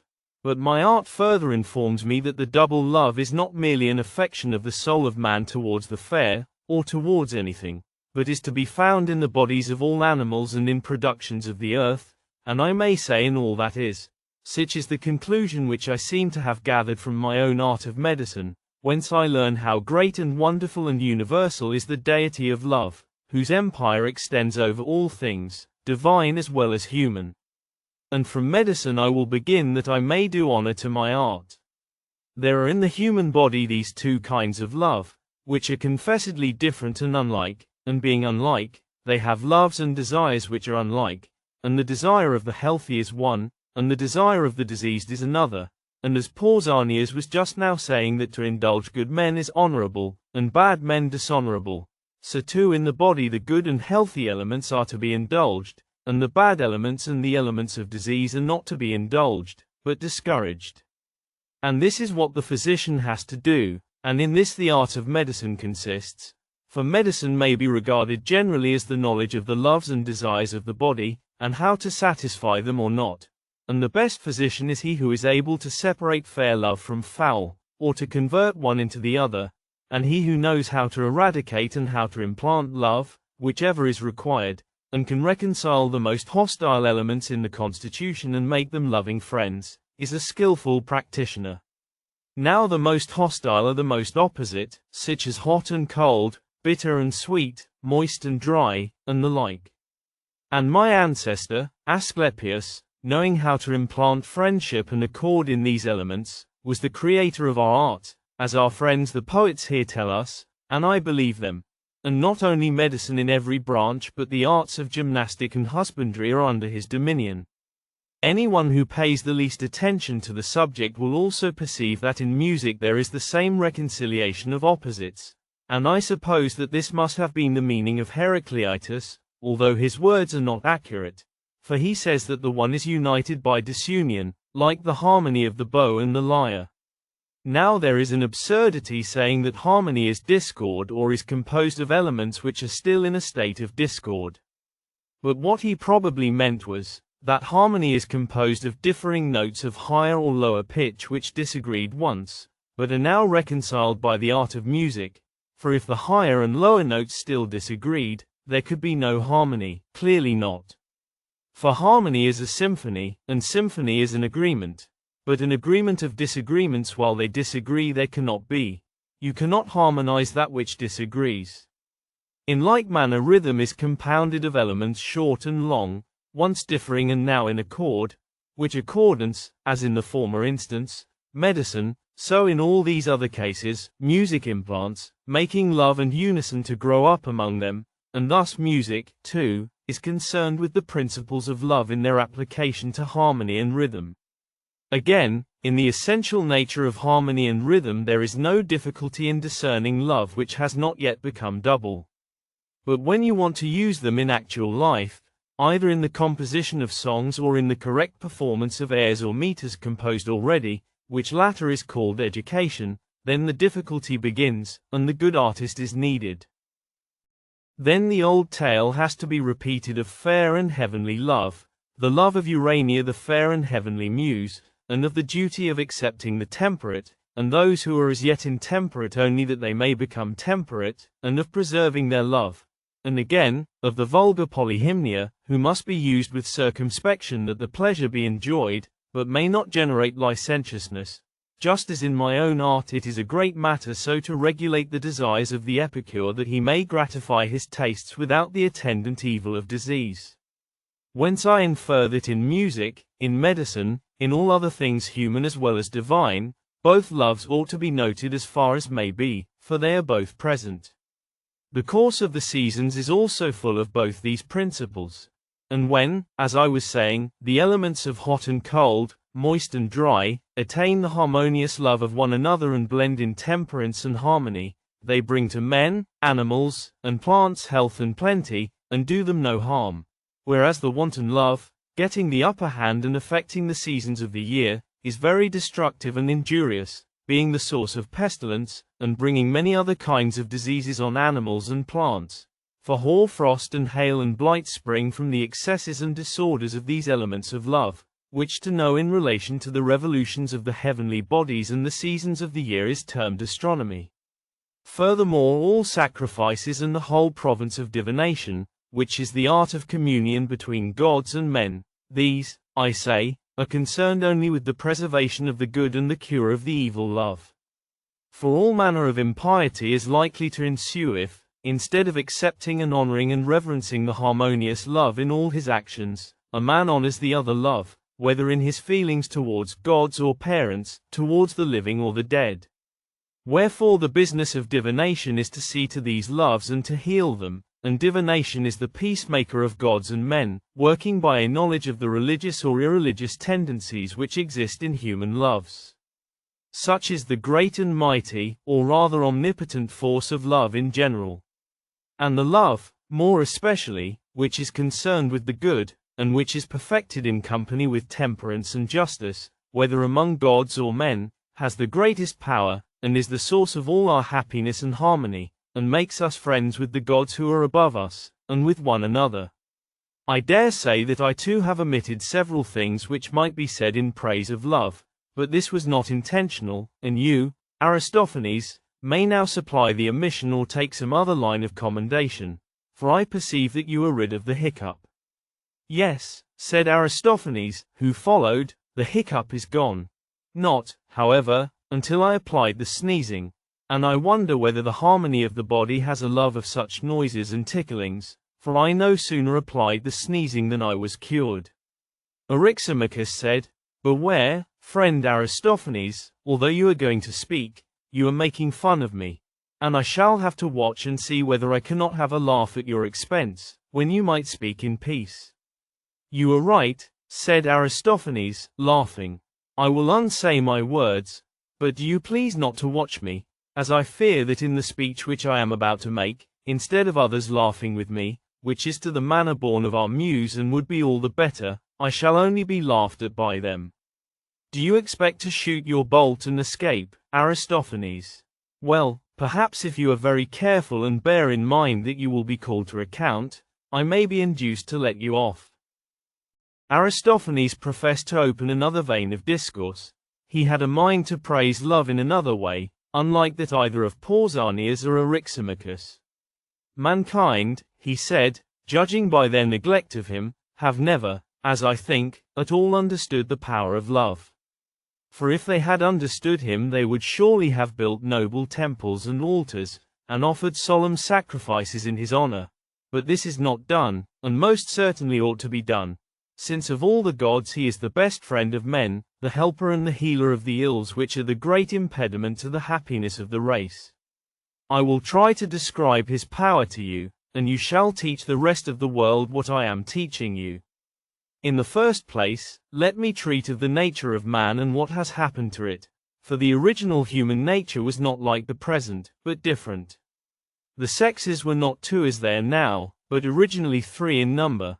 There was man, woman, and the union of the two, having a name corresponding to this double nature, which had once a real existence, but is now lost, and the word, androgynous, is only preserved as a term of reproach. In the second place, the primeval man was round, his back and sides forming a circle, and he had 4 hands and 4 feet, one head with 2 faces, looking opposite ways, set on a round neck and precisely alike, also 4 ears, 2 privy members, and the remainder to correspond. He could walk upright as men now do, backwards or forwards as he pleased, and he could also roll over and over at a great pace, turning on his 4 hands and 4 feet, 8 in all, like tumblers going over and over with their legs in the air. This was when he wanted to run fast.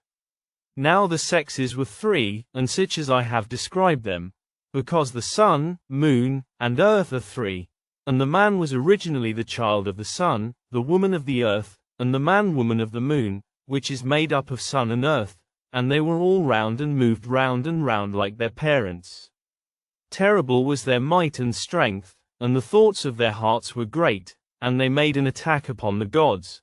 Of them is told the tale of Otis and Ephialtes who, as Homer says, dared to scale heaven, and would have laid hands upon the gods.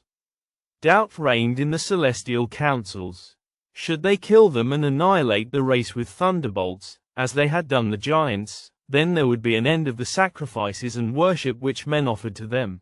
But, on the other hand, the gods could not suffer their insolence to be unrestrained. At last, after a good deal of reflection, Zeus discovered a way.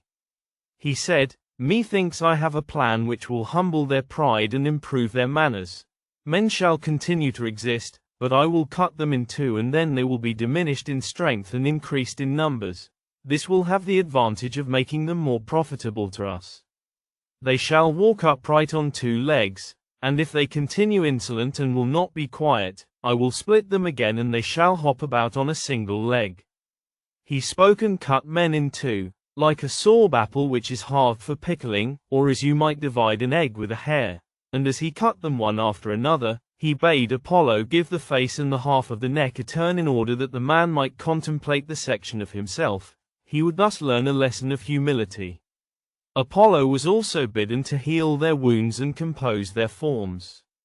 So he gave a turn to the face and pulled the skin from the sides all over that which in our language is called the belly, like the purses which draw in, and he made one mouth at the center, which he fastened in a knot, the same which is called the navel.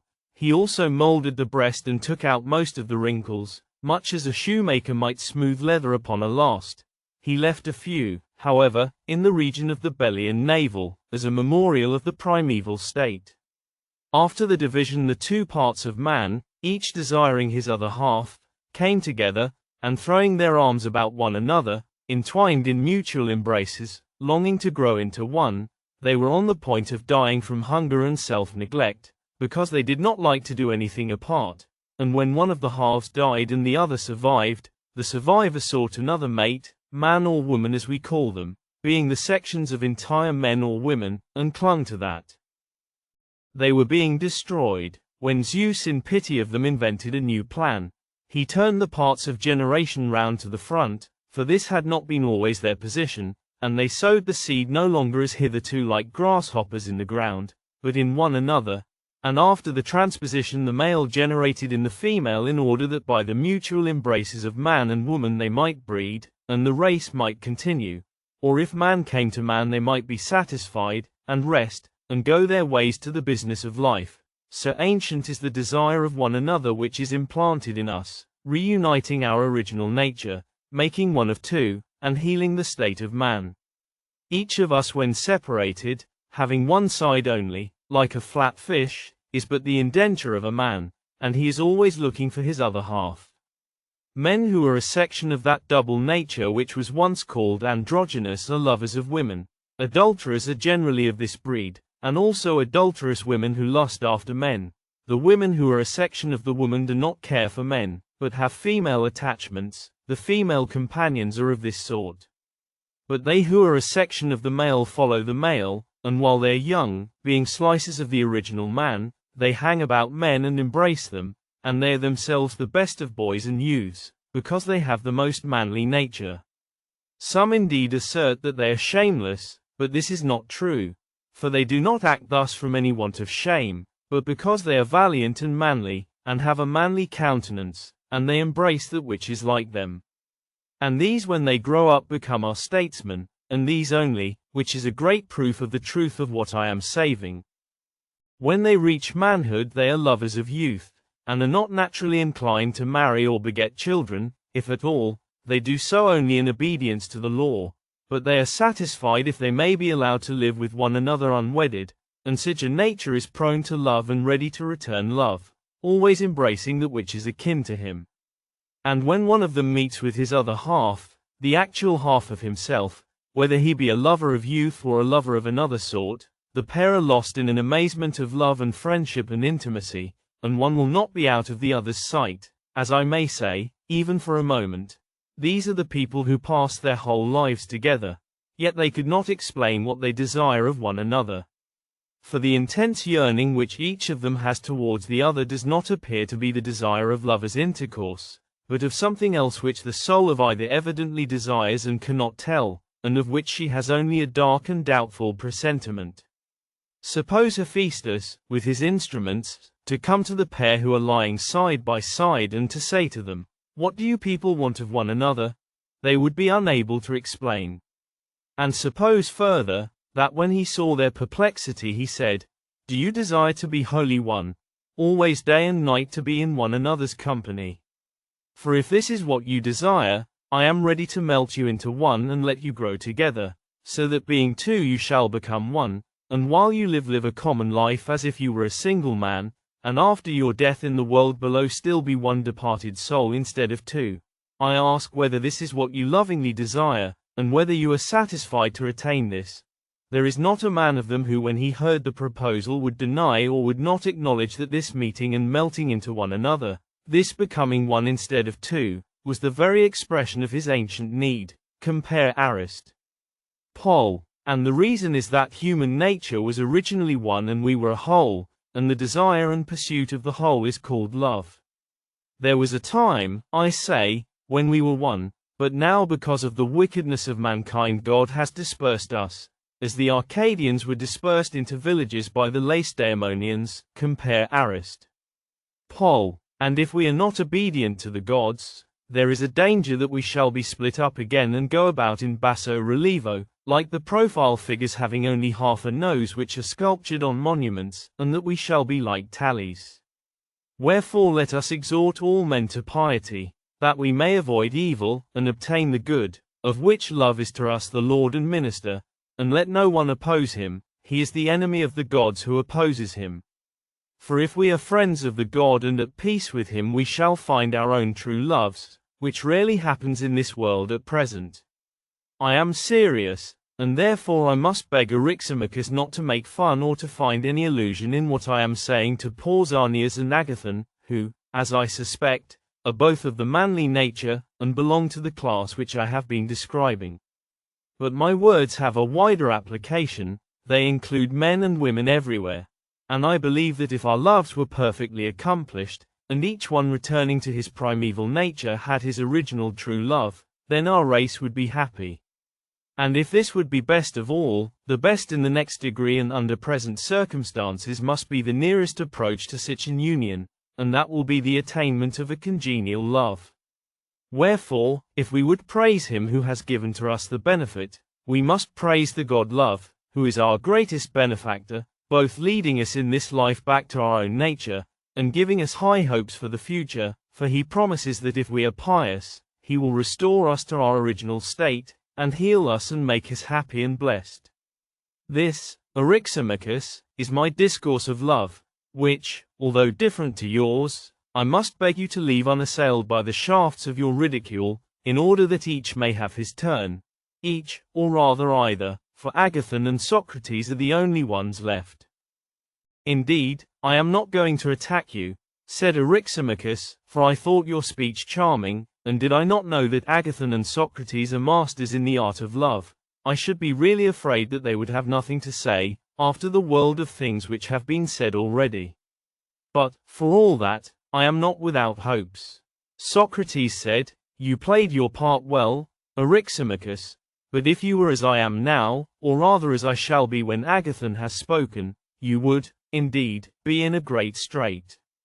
You want to cast a spell over me, Socrates, said Agathon, in the hope that I may be disconcerted at the expectation raised among the audience that I shall speak well. I should be strangely forgetful, Agathon replied Socrates, of the courage and magnanimity which you showed when your own compositions were about to be exhibited, and you came upon the stage with the actors and faced the vast theatre altogether undismayed, if I thought that your nerves could be fluttered at a small party of friends. Do you think, Socrates, said Agathon, that my head is so full of the theatre as not to know how much more formidable to a man of sense a few good judges are than many fools? Nay, replied Socrates, I should be very wrong in attributing to you, Agathon, that or any other want of refinement. And I am quite aware that if you happened to meet with any whom you thought wise, you would care for their opinion much more than for that of the many. But then we, having been a part of the foolish many in the theatre, cannot be regarded as the select wise, though I know that if you chanced to be in the presence, not of one of ourselves, but of some really wise man, you would be ashamed of disgracing yourself before him, would you not? Yes, said Agathon, but before the many you would not be ashamed, if you thought that you were doing something disgraceful in their presence. Here Phaedrus interrupted them, saying, not answer him, my dear Agathon, for if he can only get a partner with whom he can talk, especially a good-looking one, he will no longer care about the completion of our plan. Now I love to hear him talk, but just at present I must not forget the encomium on love which I ought to receive from him and from every one. When you and he have paid your tribute to the god, then you may talk. Very good, Phaedrus, said Agathon, I see no reason why I should not proceed with my speech, as I shall have many other opportunities of conversing with Socrates. Let me say first how I ought to speak, and then speak. The previous speakers, instead of praising the god Love, or unfolding his nature, appear to have congratulated mankind on the benefits which he confers upon them. But I would rather praise the god first, and then speak of his gifts. This is always the right way of praising everything. May I say without impiety or offense, that of all the blessed gods he is the most blessed because he is the fairest and best. And he is the fairest, for, in the first place, he is the youngest, and of his youth he is himself the witness, fleeing out of the way of age, who is swift enough, swifter truly than most of us like. Love hates him and will not come near him, but youth and love live and move together, like to like, as the proverb says. Many things were said by Phaedrus about love in which I agree with him, but I cannot agree that he is older than Iapetus and Cronos. Not so, I maintain him to be the youngest of the gods, and youthful ever. The ancient doings among the gods of which Hesiod and Parmenides spoke, if the tradition of them be true, were done of necessity and not of love. Had love been in those days, there would have been no chaining or mutilation of the gods, or other violence, but peace and sweetness, as there is now in heaven, since the rule of love began. Love is young and also tender. He ought to have a poet like Homer to describe his tenderness, as Homer says of Ate, that she is a goddess and tender. Her feet are tender, for she sets her steps, not on the ground but on the heads of men. Herein is an excellent proof of her tenderness, that she walks not upon the hard but upon the soft.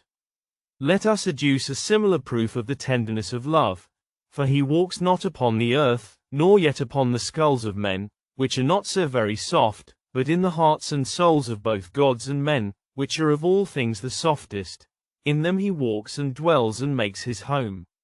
Not in every soul without exception, for where there is hardness he departs, where there is softness there he dwells, and nestling always with his feet and in all manner of ways in the softest of soft places, how can he be other than the softest of all things? Of a truth he is the tenderest as well as the youngest, and also he is of flexile form, for if he were hard and without flexure he could not enfold all things, or wind his way into and out of every soul of man undiscovered. And a proof of his flexibility and symmetry of form is his grace, which is universally admitted to be in an especial manner the attribute of love. Ungrace and love are always at war with one another. The fairness of his complexion is revealed by his habitation among the flowers, for he dwells not amid bloomless or fading beauties, whether of body or soul or aught else, but in the place of flowers and scents, there he sits and abides. Concerning the beauty of the god I have said enough, and yet there remains much more which I might say. Of his virtue I have now to speak. His greatest glory is that he can neither do nor suffer wrong to or from any god or any man. For he suffers not by force if he suffers, force comes not near him, neither when he acts does he act by force. For all men in all things serve him of their own free will, and where there is voluntary agreement, there, as the laws which are the lords of the city say, is justice. And not only is he just but exceedingly temperate, for temperance is the acknowledged ruler of the pleasures and desires, and no pleasure ever masters love. He is their master and they are his servants, and if he conquers them he must be temperate indeed.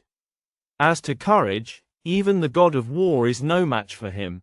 He is the captive and love is the lord, for love, the love of Aphrodite, masters him, as the tale runs, and the master is stronger than the servant. And if he conquers the bravest of all others, he must be himself the bravest. Of his courage and justice and temperance I have spoken, but I have yet to speak of his wisdom, and according to the measure of my ability I must try to do my best. In the first place he is a poet, and here, like Eryximachus, I magnify my art, and he is also the source of poesy in others, which he could not be if he were not himself a poet. And at the touch of him every one becomes a poet, even though he had no music in him before, a fragment of the Stenoia of Euripides. This also is a proof that love is a good poet and accomplished in all the fine arts. For no one can give to another that which he has not himself, or teach that of which he has no knowledge. Who will deny that the creation of the animals is his doing? Are they not all the works of his wisdom, born and begotten of him? And as to the artists, do we not know that he only of them whom love inspires has the light of fame? He whom love touches not walks in darkness. The arts of medicine and archery and divination were discovered by Apollo, under the guidance of love and desire, so that he too is a disciple of love. Also the melody of the Muses, the metallurgy of Hephaestus, the weaving of Athene, the empire of Zeus over gods and men, are all due to love, who was the inventor of them. And so love set in order the empire of the gods, the love of beauty, as is evident, for with deformity love has no concern. In the days of old, as I began by saying, dreadful deeds were done among the gods, for they were ruled by necessity. But now since the birth of love, and from the love of the beautiful, has sprung every good in heaven and earth. Therefore, Phaedrus, I say of love that he is the fairest and best in himself, and the cause of what is fairest and best in all other things. And there comes into my mind a line of poetry in which he is said to be the god who gives peace on earth and calms the stormy deep, who stills the winds and bids the sufferer sleep. This is he who empties men of disaffection and fills them with affection, who makes them to meet together at banquets such as these, in sacrifices, feasts, dances. He is our Lord, who sends courtesy and sends away discourtesy, who gives kindness ever and never gives unkindness, the friend of the good, the wonder of the wise, the amazement of the gods, desired by those who have no part in him, and precious to those who have the better part in him, parent of delicacy, luxury, desire, fondness, softness, grace, regardful of the good, regardless of the evil, in every word, work, wish, fear, Saviour, pilot, comrade, helper, glory of gods and men, leader best and brightest, in whose footsteps let every man follow, sweetly singing in his honor and joining in that sweet strain with which love charms the souls of gods and men. Such is the speech, Phaedrus, half playful, yet having a certain measure of seriousness, which, according to my ability, I dedicate to the god. When Agathon had done speaking, Aristodemus said that there was a general cheer. The young man was thought to have spoken in a manner worthy of himself and of the god. And Socrates, looking at Eryximachus, said, "Tell me, son of Ecumenius, was there not reason in my fears? And was I not a true prophet when I said that Agathon would make a wonderful oration, and that I should be in a strait?" "The part of the prophecy which concerns Agathon," replied Eryximachus, "appears to me to be true, but not the other part, that you will be in a strait." "Why, my dear friend," said Socrates, "must not I or anyone be in a strait who has to speak after he has heard such a rich and varied discourse? I am especially struck with the beauty of the concluding words. Who could listen to them without amazement? When I reflected on the immeasurable inferiority of my own powers, I was ready to run away for shame, if there had been a possibility of escape. For I was reminded of Gorgias, and at the end of his speech I fancied that Agathon was shaking at me the Gorginean or Gorgonean head of the great master of rhetoric, which was simply to turn me and my speech into stone, as Homer says, Odyssey, and strike me dumb. And then I perceived how foolish I had been in consenting to take my turn with you in praising love, and saying that I too was a master of the art, when I really had no conception how anything ought to be praised. For in my simplicity I imagined that the topics of praise should be true, and that this being presupposed, out of the true the speaker was to choose the best and set them forth in the best manner. And I felt quite proud, thinking that I knew the nature of true praise, and should speak well. Whereas I now see that the intention was to attribute to love every species of greatness and glory, whether really belonging to him or not, without regard to truth or falsehood. That was no matter. For the original proposal seems to have been not that each of you should really praise love, but only that you should appear to praise him. And so you attribute to love every imaginable form of praise which can be gathered anywhere, and you say that he is all this, and the cause of all that, making him appear the fairest and best of all to those who know him not, for you cannot impose upon those who know him. And a noble and solemn hymn of praise have you rehearsed. But as I misunderstood the nature of the praise when I said that I would take my turn, I must beg to be absolved from the promise which I made in ignorance, and which, as Euripides would say, Eurip Hippolytus, was a promise of the lips and not of the mind. Farewell then to such a strain, for I do not praise in that way. No, indeed, I cannot.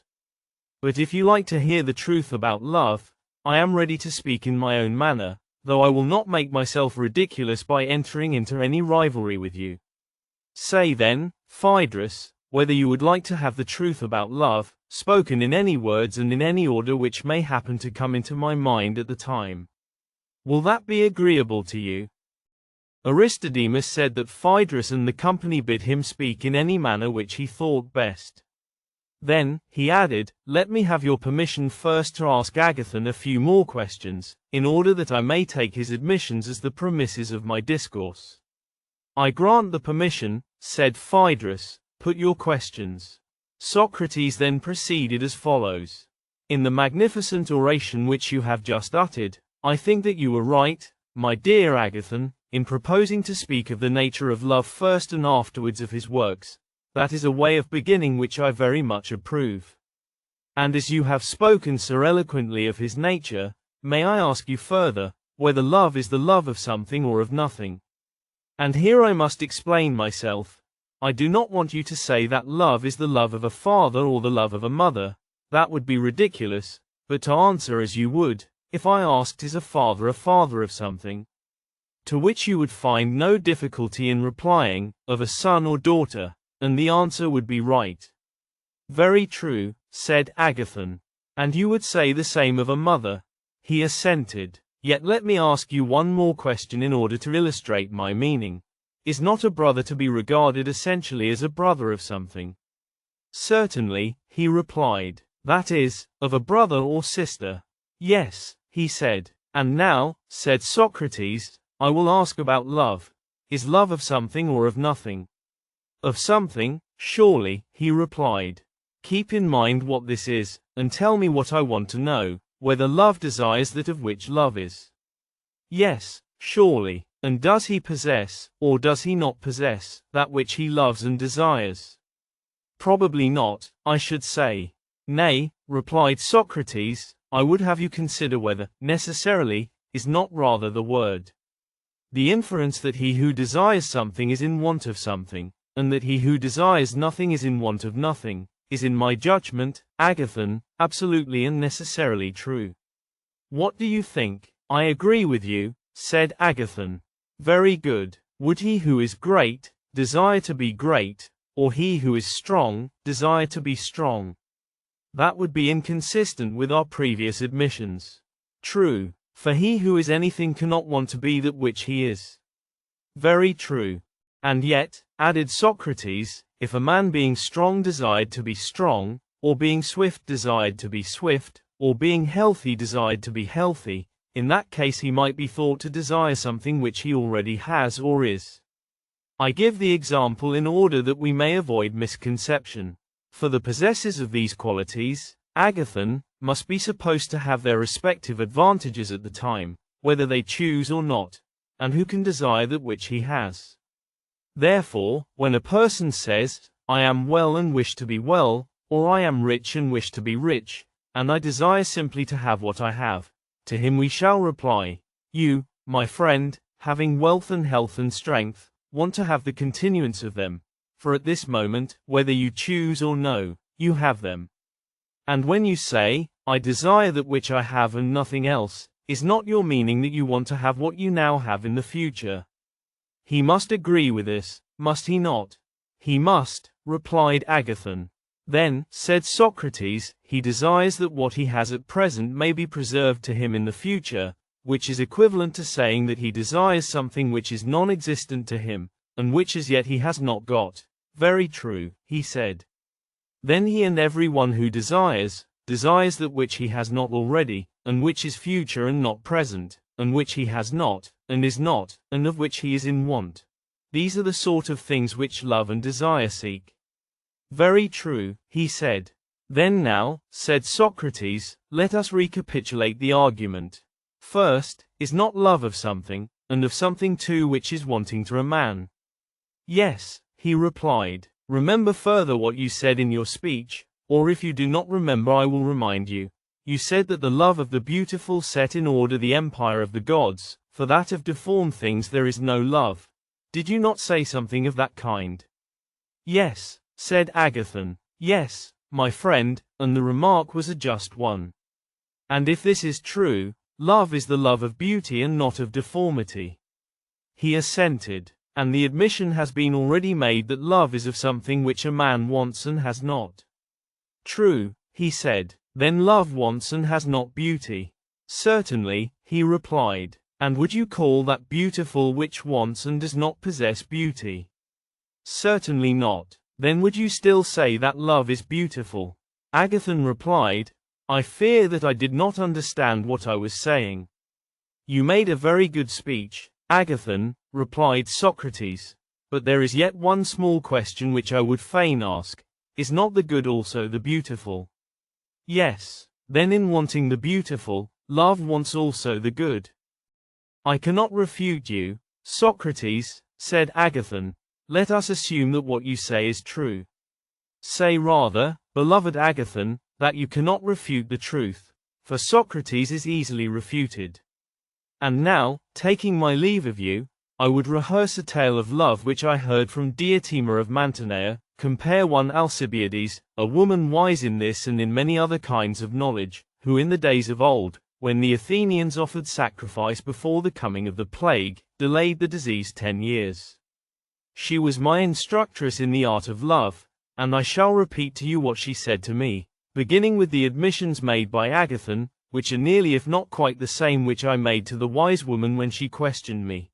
I think that this will be the easiest way, and I shall take both parts myself as well as I can. Compare Gorgias.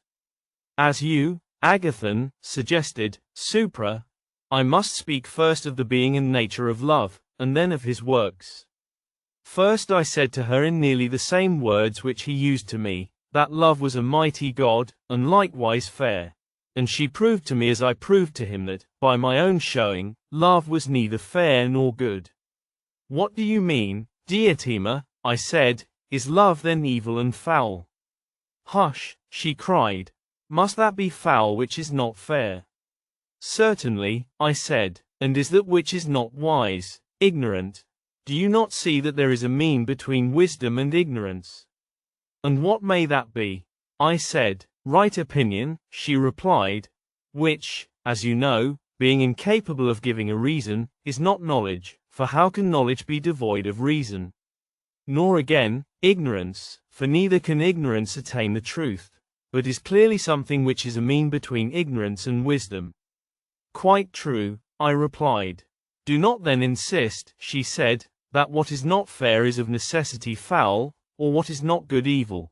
Or infer that because love is not fair and good he is therefore foul and evil, for he is in a mean between them. Well, I said, love is surely admitted by all to be a great god. By those who know or by those who do not know? By all. And how, Socrates, she said with a smile, can love be acknowledged to be a great god by those who say that he is not a god at all? And who are they? I said. You and I are two of them, she replied. How can that be? I said. It is quite intelligible, she replied, for you yourself would acknowledge that the gods are happy and fair. Of course you would. Would you dare to say that any god was not? Certainly not, I replied. And you mean by the happy, those who are the possessors of things good or fair? Yes, and you admitted that love, because he was in want, desires those good and fair things of which he is in want. Yes, I did, but how can he be a god who has no portion in what is either good or fair? Impossible. Then you see that you also deny the divinity of love. What then is love? I asked. Is he mortal? No. What then? As in the former instance, he is neither mortal nor immortal, but in a mean between the two. What is he, Diotima? He is a great spirit, daimon, and like all spirits he is intermediate between the divine and the mortal. And what, I said, is his power? He interprets, she replied, between gods and men, conveying and taking across to the gods the prayers and sacrifices of men, and to men the commands and replies of the gods. He is the mediator who spans the chasm which divides them, and therefore in him all is bound together, and through him the arts of the prophet and the priest, their sacrifices and mysteries and charms, and all prophecy and incantation, find their way. For God mingles not with man, but through love all the intercourse and converse of God with man, whether awake or asleep, is carried on. The wisdom which understands this is spiritual. All other wisdom, such as that of arts and handicrafts, is mean and vulgar. Now these spirits or intermediate powers are many and diverse, and one of them is love. And who, I said, was his father, and who his mother? The tale, she said, will take time. Nevertheless I will tell you. On the birthday of Aphrodite there was a feast of the gods, at which the god Poros or Plenty, who is the son of Metis or Discretion, was one of the guests. When the feast was over, Penia or Poverty, as the manner is on such occasions, came about the doors to beg. Now Plenty, who was the worse for nectar, there was no wine in those days, went into the garden of Zeus and fell into a heavy sleep, and Poverty, considering her own straitened circumstances, plotted to have a child by him, and accordingly she lay down at his side and conceived Love, who, partly because he is naturally a lover of the beautiful, and because Aphrodite is herself beautiful, and also because he was born on her birthday, is her follower and attendant. And as his parentage is, so also are his fortunes. In the first place he is always poor, and anything but tender and fair, as the many imagine him, and he is rough and squalid, and has no shoes, nor a house to dwell in. On the bare earth exposed he lies under the open heaven, in the streets, or at the doors of houses, taking his rest, and like his mother he is always in distress. Like his father too, whom he also partly resembles, he is always plotting against the fair and good. He is bold, enterprising, strong, a mighty hunter, always weaving some intrigue or other, keen in the pursuit of wisdom, fertile in resources, a philosopher at all times, terrible as an enchanter, sorcerer, sophist. He is by nature neither mortal nor immortal, but alive and flourishing at one moment when he is in plenty, and dead at another moment, and again alive by reason of his father's nature. But that which is always flowing in is always flowing out, and so he is never in want and never in wealth. And, further, he is in a mean between ignorance and knowledge. The truth of the matter is this: no god is a philosopher or seeker after wisdom, for he is wise already. Nor does any man who is wise seek after wisdom. Neither do the ignorant seek after wisdom. For herein is the evil of ignorance, that he who is neither good nor wise is nevertheless satisfied with himself. He has no desire for that of which he feels no want. But who then, Diotima, I said, are the lovers of wisdom, if they are neither the wise nor the foolish? A child may answer that question, she replied. They are those who are in a mean between the two. Love is one of them. For wisdom is a most beautiful thing, and love is of the beautiful, and therefore love is also a philosopher or lover of wisdom, and being a lover of wisdom is in a mean between the wise and the ignorant. And of this too his birth is the cause, for his father is wealthy and wise, and his mother poor and foolish. Such, my dear Socrates, is the nature of the spirit love. The error in your conception of him was very natural, and as I imagine from what you say, has arisen out of a confusion of love and the beloved, which made you think that love was all beautiful.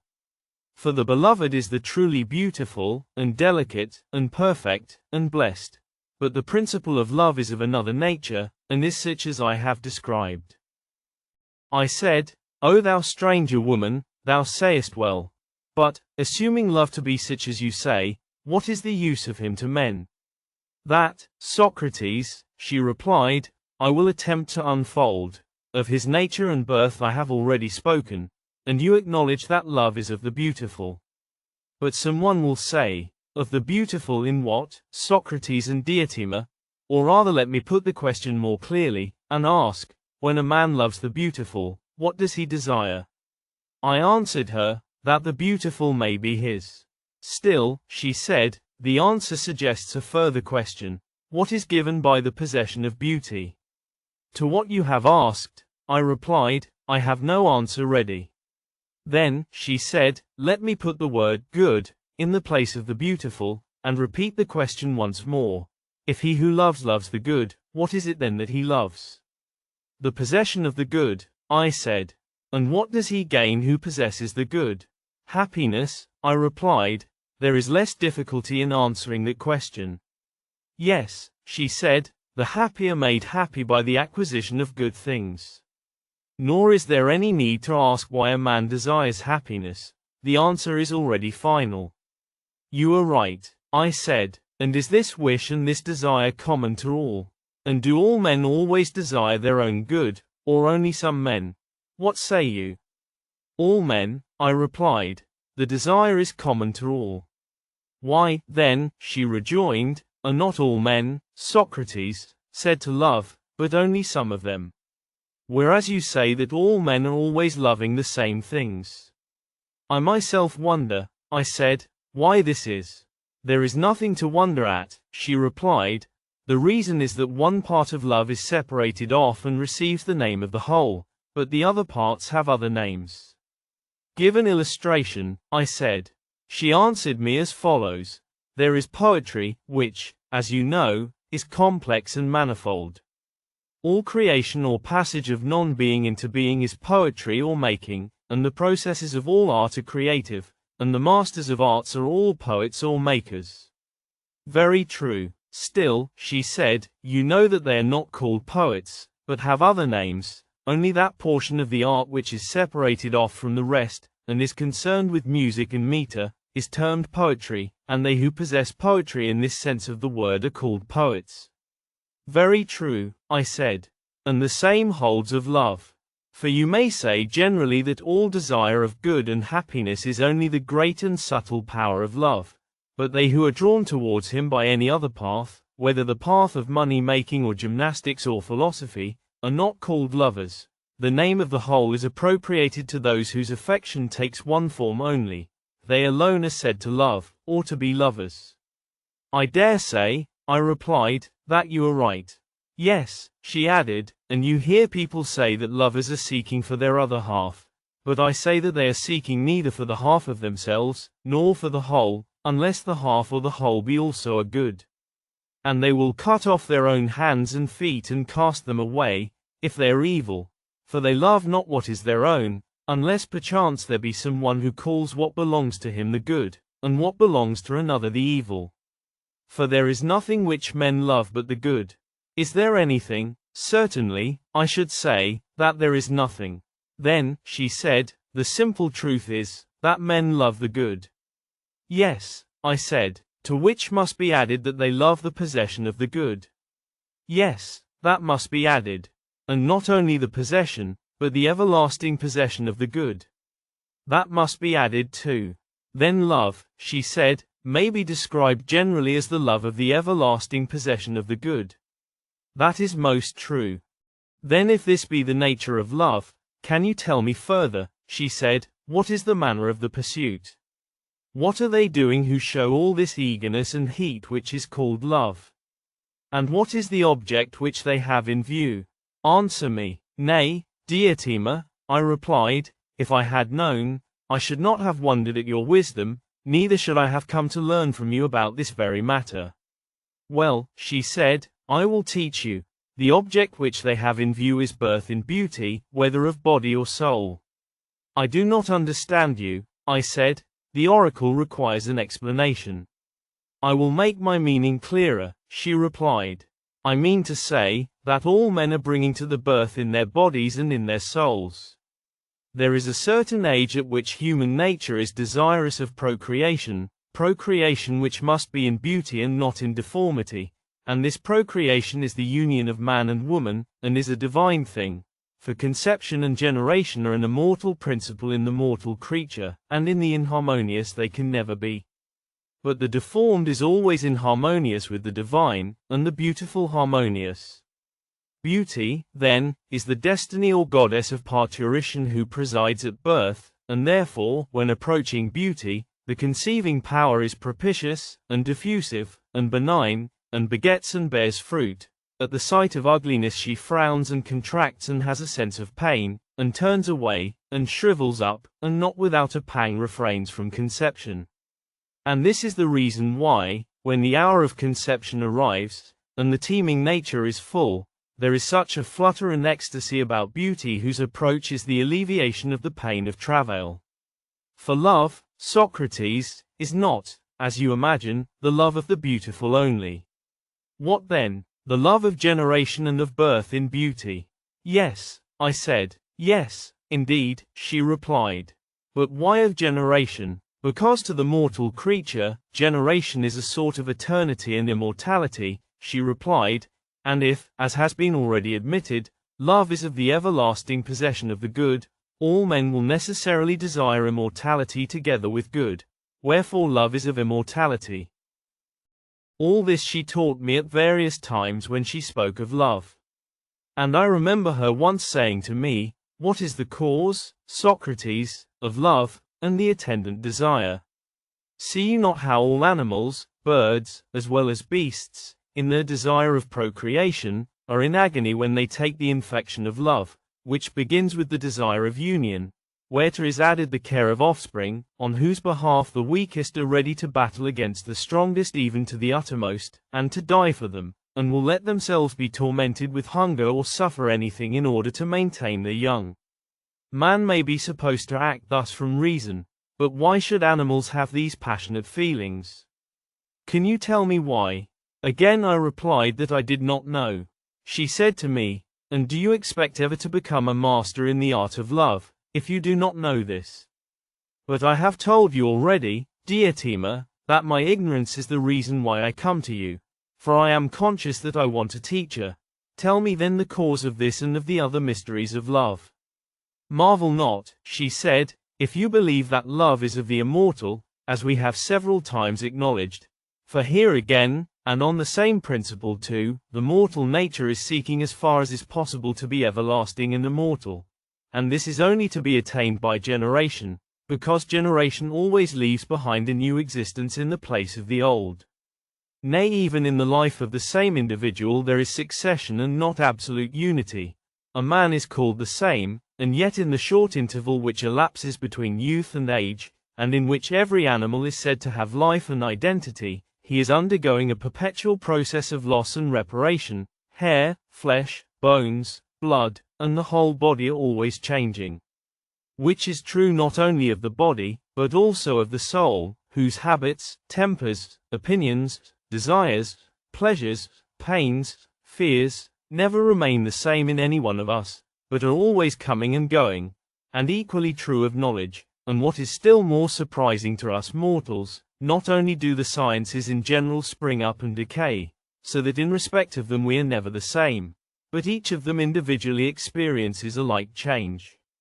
For what is implied in the word recollection, but the departure of knowledge, which is ever being forgotten, and is renewed and preserved by recollection, and appears to be the same although in reality new, according to that law of succession by which all mortal things are preserved, not absolutely the same, but by substitution, the old worn-out mortality leaving another new and similar existence behind, unlike the divine, which is always the same and not another. And in this way, Socrates, the mortal body, or mortal anything, partakes of immortality, but the immortal in another way. Marvel not then at the love which all men have of their offspring, for that universal love and interest is for the sake of immortality. I was astonished at her words, and said, Is this really true, O thou wise Diotima? And she answered with all the authority of an accomplished sophist, Of that, Socrates, you may be assured. Think only of the ambition of men, and you will wonder at the senselessness of their ways, unless you consider how they are stirred by the love of an immortality of fame. They are ready to run all risks greater far than they would have run for their children, and to spend money and undergo any sort of toil, and even to die, for the sake of leaving behind him a name which shall be eternal. Do you imagine that Alcestis would have died to save Admetus, or Achilles to revenge Patroclus, or your own Codrus in order to preserve the kingdom for his sons, if they had not imagined that the memory of their virtues, which still survives among us, would be immortal? Nay, she said, I am persuaded that all men do all things, and the better they are the more they do them, in hope of the glorious fame of immortal virtue, for they desire the immortal. Those who are pregnant in the body only, betake themselves to women and beget children. This is the character of their love. Their offspring, as they hope, will preserve their memory and giving them the blessedness and immortality which they desire in the future. But souls which are pregnant, for there certainly are men who are more creative in their souls than in their bodies, conceive that which is proper for the soul to conceive or contain. And what are these conceptions? Wisdom and virtue in general. And such creators are poets and all artists who are deserving of the name inventor. But the greatest and fairest sort of wisdom by far is that which is concerned with the ordering of states and families, and which is called temperance and justice. And he who in youth has the seed of these implanted in him and is himself inspired, when he comes to maturity desires to beget and generate. He wanders about seeking beauty that he may beget offspring, for in deformity he will beget nothing, and naturally embraces the beautiful rather than the deformed body. Above all, when he finds a fair and noble and well-nurtured soul, he embraces the two in one person, and to such an one he is full of speech about virtue and the nature and pursuits of a good man, and he tries to educate him, and at the touch of the beautiful which is ever present to his memory, even when absent, he brings forth that which he had conceived long before, and in company with him tends that which he brings forth, and they are married by a far nearer tie and have a closer friendship than those who beget mortal children, for the children who are their common offspring are fairer and more immortal. Who, when he thinks of Homer and Hesiod and other great poets, would not rather have their children than ordinary human ones? Who would not emulate them in the creation of children such as theirs, which have preserved their memory and given them everlasting glory? Or who would not have such children as Lycurgus left behind him to be the saviors, not only of Lacedaemon, but of Hellas, as one may say? There is Solon, too, who is the revered father of Athenian laws, and many others there are in many other places, both among Hellenes and barbarians, who have given to the world many noble works, and have been the parents of virtue of every kind, and many temples have been raised in their honor for the sake of children such as theirs, which were never raised in honor of any one, for the sake of his mortal children. These are the lesser mysteries of love, into which even you, Socrates, may enter, to the greater and more hidden ones which are the crown of these, and to which, if you pursue them in a right spirit, they will lead. I know not whether you will be able to attain. But I will do my utmost to inform you, and do you follow if you can. For he who would proceed aright in this matter should begin in youth to visit beautiful forms, and first, if he be guided by his instructor aright, to love one such form only. Out of that he should create fair thoughts, and soon he will of himself perceive that the beauty of one form is akin to the beauty of another, and then if beauty of form in general is his pursuit, how foolish would he be not to recognize that the beauty in every form is the same. And when he perceives this he will abate his violent love of the one, which he will despise and deem a small thing, and will become a lover of all beautiful forms. In the next stage he will consider that the beauty of the mind is more honorable than the beauty of the outward form. So that if a virtuous soul have but a little comeliness, he will be content to love and tend him, and will search out and bring to the birth thoughts which may improve the young, until he is compelled to contemplate and see the beauty of institutions and laws, and to understand that the beauty of them all is of one family, and that personal beauty is a trifle, and after laws and institutions he will go on to the sciences, that he may see their beauty, being not like a servant in love with the beauty of one youth or man or institution, himself a slave mean and narrow-minded, but drawing towards and contemplating the vast sea of beauty, he will create many fair and noble thoughts and notions in boundless love of wisdom, until on that shore he grows and waxes strong, and at last the vision is revealed to him of a single science, which is the science of beauty everywhere. To this I will proceed. Please to give me your very best attention.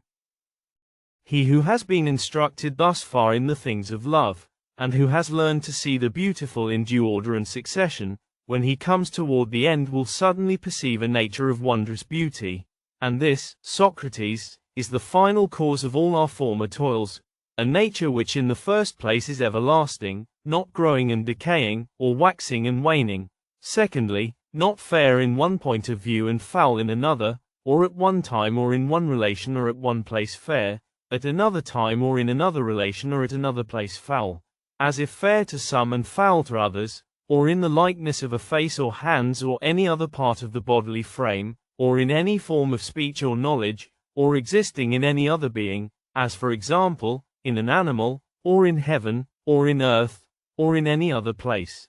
But beauty absolute, separate, simple, and everlasting, which without diminution and without increase, or any change, is imparted to the ever-growing and perishing beauties of all other things.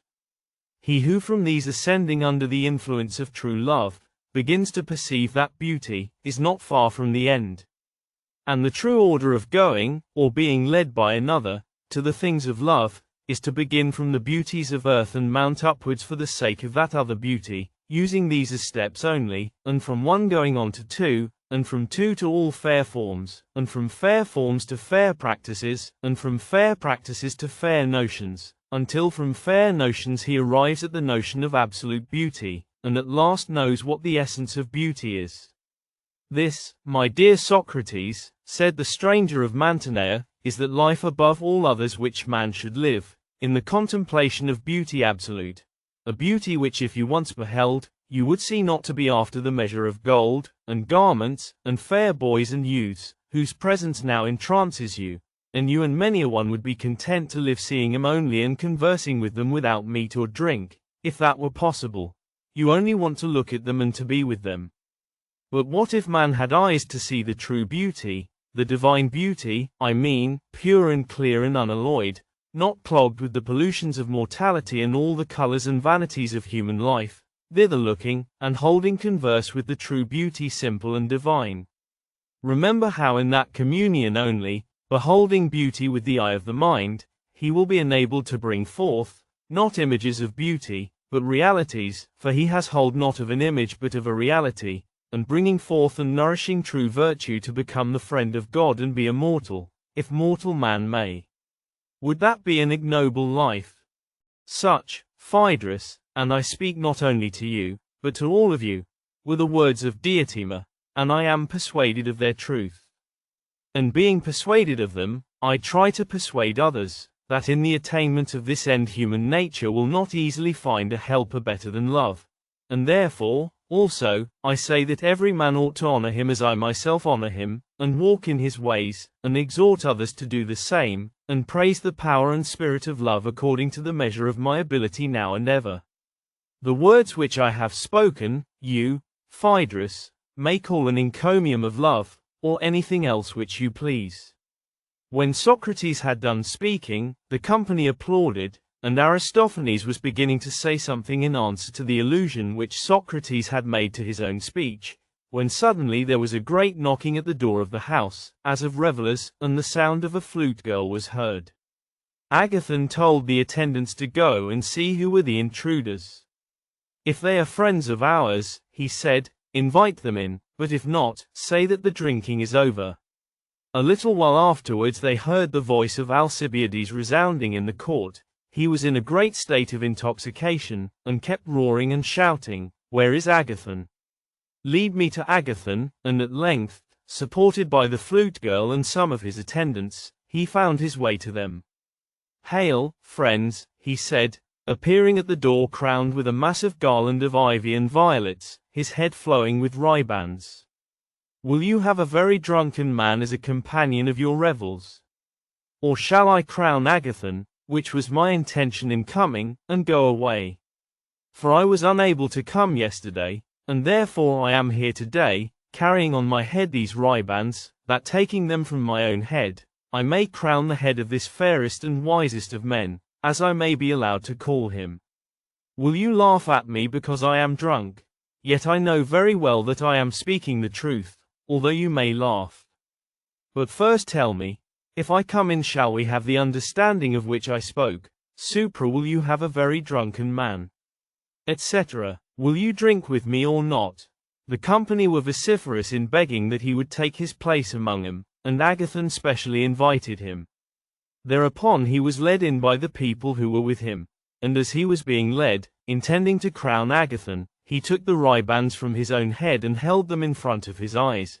He was thus prevented from seeing Socrates, who made way for him, and Alcibiades took the vacant place between Agathon and Socrates, and in taking the place he embraced Agathon and crowned him. "Take off his sandals," said Agathon, "and let him make a third on the same couch." "By all means, but who makes the third partner in our revels?" said Alcibiades, turning round and starting up as he caught sight of Socrates. "By Heracles," he said, "what is this? Here is Socrates always lying in wait for me, and always, as his way is, coming out at all sorts of unsuspected places. And now, what have you to say for yourself, and why are you lying here, where I perceive that you have contrived to find a place, not by a joker or lover of jokes, like Aristophanes, but by the fairest of the company?" Socrates turned to Agathon and said, I must ask you to protect me, Agathon, for the passion of this man has grown quite a serious matter to me. Since I became his admirer, I have never been allowed to speak to any other fair one, or so much as to look at them. If I do, he goes wild with envy and jealousy, and not only abuses me but can hardly keep his hands off me, and at this moment he may do me some harm. Please to see to this, and either reconcile me to him, or, if he attempts violence, protect me, as I am in bodily fear of his mad and passionate attempts. There can never be reconciliation between you and me, said Alcibiades, but for the present I will defer your chastisement. And I must beg you, Agathon, to give me back some of the ribands that I may crown the marvelous head of this universal despot. I would not have him complain of me for crowning you, and neglecting him, who in conversation is the conqueror of all mankind. And this not only once, as you were the day before yesterday, but always. Whereupon, taking some of the ribands, he crowned Socrates, and again reclined. Then he said, You seem, my friends, to be sober, which is a thing not to be endured. You must drink, for that was the agreement under which I was admitted, and I elect myself master of the feast until you are well drunk. Let us have a large goblet, Agathon, or rather, he said, addressing the attendant, bring me that wine cooler. The wine cooler which had caught his eye was a vessel holding more than 2 quarts. This he filled and emptied, and bade the attendant fill it again for Socrates. Observe, my friends, said Alcibiades, that this ingenious trick of mine will have no effect on Socrates, for he can drink any quantity of wine and not be at all nearer being drunk. Socrates drank the cup which the attendant filled for him. Eryximachus said, What is this, Alcibiades? Are we to have neither conversation nor singing over our cups, but simply to drink as if we were thirsty?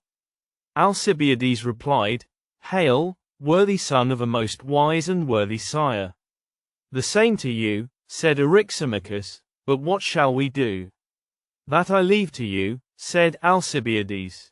The wise physician skilled our wounds to heal, from Pope's Homer, Eel, shall prescribe and we will obey. What do you want? Well, said Eryximachus, before you appeared we had passed a resolution that each one of us in turn should make a speech in praise of love, and as good a one as he could. The turn was passed round from left to right, and as all of us have spoken, and you have not spoken but have well drunken, you ought to speak, and then impose upon Socrates any task which you please, and he on his right-hand neighbor, and so on.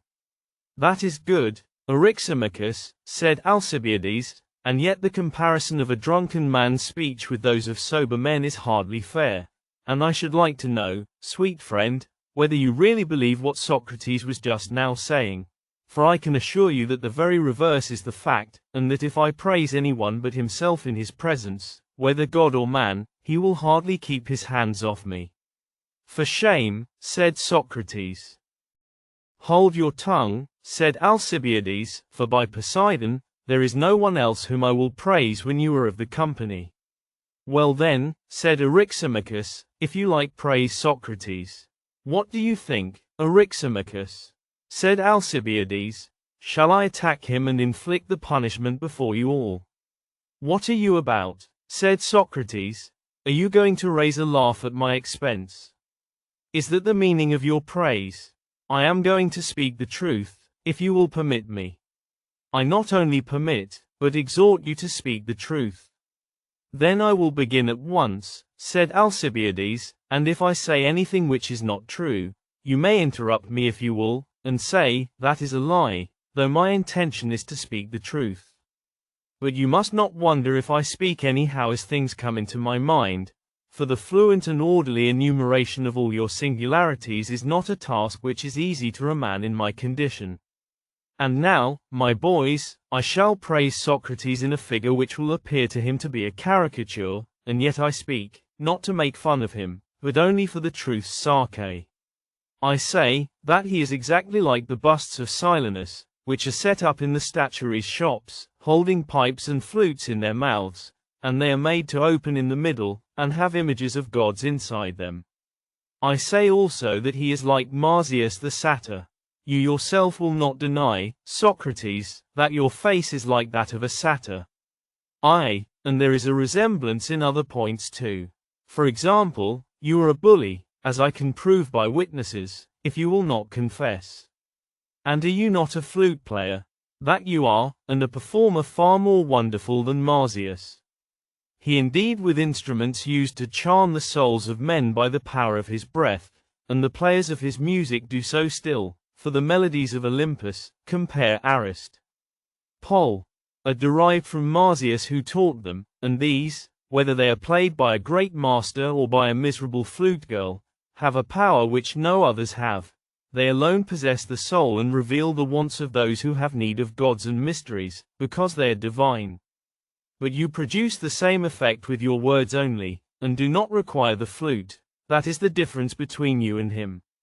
When we hear any other speaker, even a very good one, he produces absolutely no effect upon us, or not much, whereas the mere fragments of you and your words, even at second hand, and however imperfectly repeated, amaze and possess the souls of every man, woman, and child who comes within hearing of them. And if I were not afraid that you would think me hopelessly drunk, I would have sworn as well as spoken to the influence which they have always had and still have over me. For my heart leaps within me more than that of any Corybantian reveller, and my eyes rain tears when I hear them. And I observe that many others are affected in the same manner. I have heard Pericles and other great orators, and I thought that they spoke well, but I never had any similar feeling. My soul was not stirred by them, nor was I angry at the thought of my own slavish state. But this Marsyas has often brought me to such a pass, that I have felt as if I could hardly endure the life which I am leading. This, Socrates, you will admit, and I am conscious that if I did not shut my ears against him, and fly as from the voice of the siren, my fate would be like that of others, he would transfix me, and I should grow old sitting at his feet. For he makes me confess that I ought not to live as I do, neglecting the wants of my own soul, and busying myself with the concerns of the Athenians. Therefore I hold my ears and tear myself away from him. And he is the only person who ever made me ashamed, which you might think not to be in my nature, and there is no one else who does the same. For I know that I cannot answer him or say that I ought not to do as he bids, but when I leave his presence the love of popularity gets the better of me. And therefore I run away and fly from him, and when I see him I am ashamed of what I have confessed to him. Many a time have I wished that he were dead, and yet I know that I should be much more sorry than glad, if he were to die, so that I am at my wit's end. And this is what I and many others have suffered from the flute playing of this satyr. Yet hear me once more while I show you how exact the image is, and how marvelous his power. For let me tell you, none of you know him, but I will reveal him to you. Having begun, I must go on. See you how fond he is of the fair. He is always with them and is always being smitten by them, and then again he knows nothing and is ignorant of all things, such is the appearance which he puts on. Is he not like a Silenus in this? To be sure he is. His outer mask is the carved head of the Silenus, but, O my companions in drink, when he is opened, what temperance there is residing within. Know you that beauty and wealth and honor, at which the many wonder, are of no account with him, and are utterly despised by him. He regards not at all the persons who are gifted with them. Mankind are nothing to him. All his life is spent in mocking and flouting at them. But when I opened him, and looked within at his serious purpose, I saw in him divine and golden images of such fascinating beauty that I was ready to do in a moment whatever Socrates commanded. They may have escaped the observation of others, but I saw them. Now I fancied that he was seriously enamored of my beauty, and I thought that I should therefore have a grand opportunity of hearing him tell what he knew, for I had a wonderful opinion of the attractions of my youth. In the prosecution of this design, when I next went to him, I sent away the attendant who usually accompanied me. I will confess the whole truth, and beg you to listen. And if I speak falsely, do you, Socrates, expose the falsehood. Well, he and I were alone together, and I thought that when there was nobody with us, I should hear him speak the language which lovers use to their loves when they are by themselves, and I was delighted. Nothing of the sort. He conversed as usual, and spent the day with me and then went away. Afterwards I challenged him to the palaestra, and he wrestled and closed with me several times when there was no one present. I fancied that I might succeed in this manner. Not a bit. I made no way with him. Lastly, as I had failed hitherto, I thought that I must take stronger measures and attack him boldly, and, as I had begun, not give him up, but see how matters stood between him and me. So I invited him to sup with me, just as if he were a fair youth, and I a designing lover. He was not easily persuaded to come. He did, however, after a while accept the invitation, and when he came the first time, he wanted to go away at once as soon as supper was over, and I had not the face to detain him. The second time, still in pursuance of my design, after we had supped, I went on conversing far into the night, and when he wanted to go away, I pretended that the hour was late and that he had much better remain. So he lay down on the couch next to me, the same on which he had supped, and there was no one but ourselves sleeping in the apartment. All this may be told without shame to anyone, but what follows I could hardly tell you if I were sober.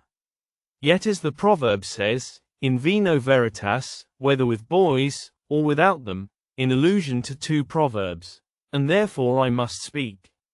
Nor, again, should I be justified in concealing the lofty actions of Socrates when I come to praise him. Moreover, I have felt the serpent's sting, and he who has suffered, as they say, is willing to tell his fellow sufferers only, as they alone will be likely to understand him, and will not be extreme in judging of the sayings or doings which have been wrung from his agony. For I have been bitten by a more than viper's tooth. I have known in my soul, or in my heart, or in some other part, that worst of pangs, more violent in ingenuous youth than any serpent's tooth, the pang of philosophy, which will make a man say or do anything. And you whom I see around me, Phaedrus and Agathon and Eryximachus and Pausanias and Aristodemus and Aristophanes, all of you, and I need not say Socrates himself, have had experience of the same madness and passion in your longing after wisdom. Therefore listen and excuse my doings then and my sayings now, but let the attendants and other profane and unmannered persons close up the doors of their ears. When the lamp was put out and the servants had gone away, I thought that I must be plain with him and have no more ambiguity. So I gave him a shake, and I said, Socrates, are you asleep? No, he said. Do you know what I am meditating? What are you meditating? He said. I think, I replied, that of all the lovers whom I have ever had you are the only one who is worthy of me, and you appear to be too modest to speak. Now I feel that I should be a fool to refuse you this or any other favor, and therefore I come to lay at your feet all that I have and all that my friends have, in the hope that you will assist me in the way of virtue, which I desire above all things, and in which I believe that you can help me better than anyone else. And I should certainly have more reason to be ashamed of what wise men would say if I were to refuse a favor to such as you, than of what the world, who are mostly fools, would say of me if I granted it. To these words he replied in the ironical manner which is so characteristic of him, Alcibiades, my friend, you have indeed an elevated aim if what you say is true, and if there really is in me any power by which you may become better, truly you must see in me some rare beauty of a kind infinitely higher than any which I see in you. And therefore, if you mean to share with me and to exchange beauty for beauty, you will have greatly the advantage of me. You will gain true beauty in return for appearance, like diamede, gold in exchange for brass. But look again, sweet friend, and see whether you are not deceived in me. The mind begins to grow critical when the bodily eye fails, and it will be a long time before you get old. Hearing this, I said, I have told you my purpose, which is quite serious, and do you consider what you think best for you and me? That is good, he said. At some other time then we will consider and act as seems best about this and about other matters. Whereupon, I fancied that he was smitten, and that the words which I had uttered like arrows had wounded him, and so without waiting to hear more I got up, and throwing my coat about him crept under his threadbare cloak, as the time of year was winter, and there I lay during the whole night having this wonderful monster in my arms. This again, Socrates, will not be denied by you. And yet, notwithstanding all, he was so superior to my solicitations, so contemptuous and derisive and disdainful of my beauty, which really, as I fancied, had some attractions. Hear, O judges, for judges you shall be of the haughty virtue of Socrates. Nothing more happened, but in the morning when I awoke, let all the gods and goddesses be my witnesses, I arose as from the couch of a father or an elder brother. What do you suppose must have been my feelings, after this rejection, at the thought of my own dishonor? And yet I could not help wondering at his natural temperance and self-restraint and manliness. I never imagined that I could have met with a man such as he is in wisdom and endurance. And therefore I could not be angry with him or renounce his company, any more than I could hope to win him. For I well knew that if Ajax could not be wounded by steel, much less he by money, and my only chance of captivating him by my personal attractions had failed. So I was at my wit's end. No one was ever more hopelessly enslaved by another. All this happened before he and I went on the expedition to Potidaea. There we messed together, and I had the opportunity of observing his extraordinary power of sustaining fatigue. His endurance was simply marvelous when, being cut off from our supplies, we were compelled to go without food. On such occasions, which often happen in time of war, he was superior not only to me but to everybody. There was no one to be compared to him. Yet at a festival he was the only person who had any real powers of enjoyment. Though not willing to drink, he could if compelled beat us all at that. Wonderful to relate. No human being had ever seen Socrates drunk, and his powers, if I am not mistaken, will be tested before long. His fortitude in enduring cold was also surprising. There was a severe frost, for the winter in that region is really tremendous, and everybody else either remained indoors, or if they went out had on an amazing quantity of clothes, and were well shod, and had their feet swathed in felt and fleeces. In the midst of this, Socrates with his bare feet on the ice and in his ordinary dress marched better than the other soldiers who had shoes, and they looked daggers at him because he seemed to despise them. I have told you one tale, and now I must tell you another, which is worth hearing, of the doings and sufferings of the enduring man, while he was on the expedition. One morning he was thinking about something which he could not resolve. He would not give it up, but continued thinking from early dawn until noon. There he stood fixed in thought, and at noon attention was drawn to him, and the rumor ran through the wondering crowd that Socrates had been standing and thinking about something ever since the break of day. At last, in the evening after supper, some Ionians out of curiosity, I should explain that this was not in winter but in summer, brought out their mats and slept in the open air that they might watch him and see whether he would stand all night. There he stood until the following morning, and with the return of light he offered up a prayer to the sun, and went his way. Compare supra. I will also tell, if you please, and indeed I am bound to tell, of his courage in battle, for who but he saved my life. Now this was the engagement in which I received the prize of valor, for I was wounded and he would not leave me, but he rescued me in my arms, and he ought to have received the prize of valor which the generals wanted to confer on me partly on account of my rank, and I told them so. This, again, Socrates will not impeach or deny, but he was more eager than the generals that I and not he should have the prize. There was another occasion on which his behavior was very remarkable. In the flight of the army after the battle of Delium, where he served among the heavy-armed, I had a better opportunity of seeing him than at Potidaea, for I was myself on horseback, and therefore comparatively out of danger.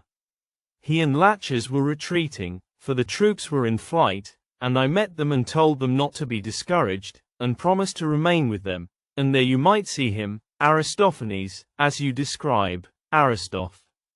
Clouds, just as he is in the streets of Athens, stalking like a pelican, and rolling his eyes, calmly contemplating enemies as well as friends, and making very intelligible to anybody, even from a distance, that whoever attacked him would be likely to meet with a stout resistance, and in this way he and his companion escaped, for this is the sort of man who is never touched in war.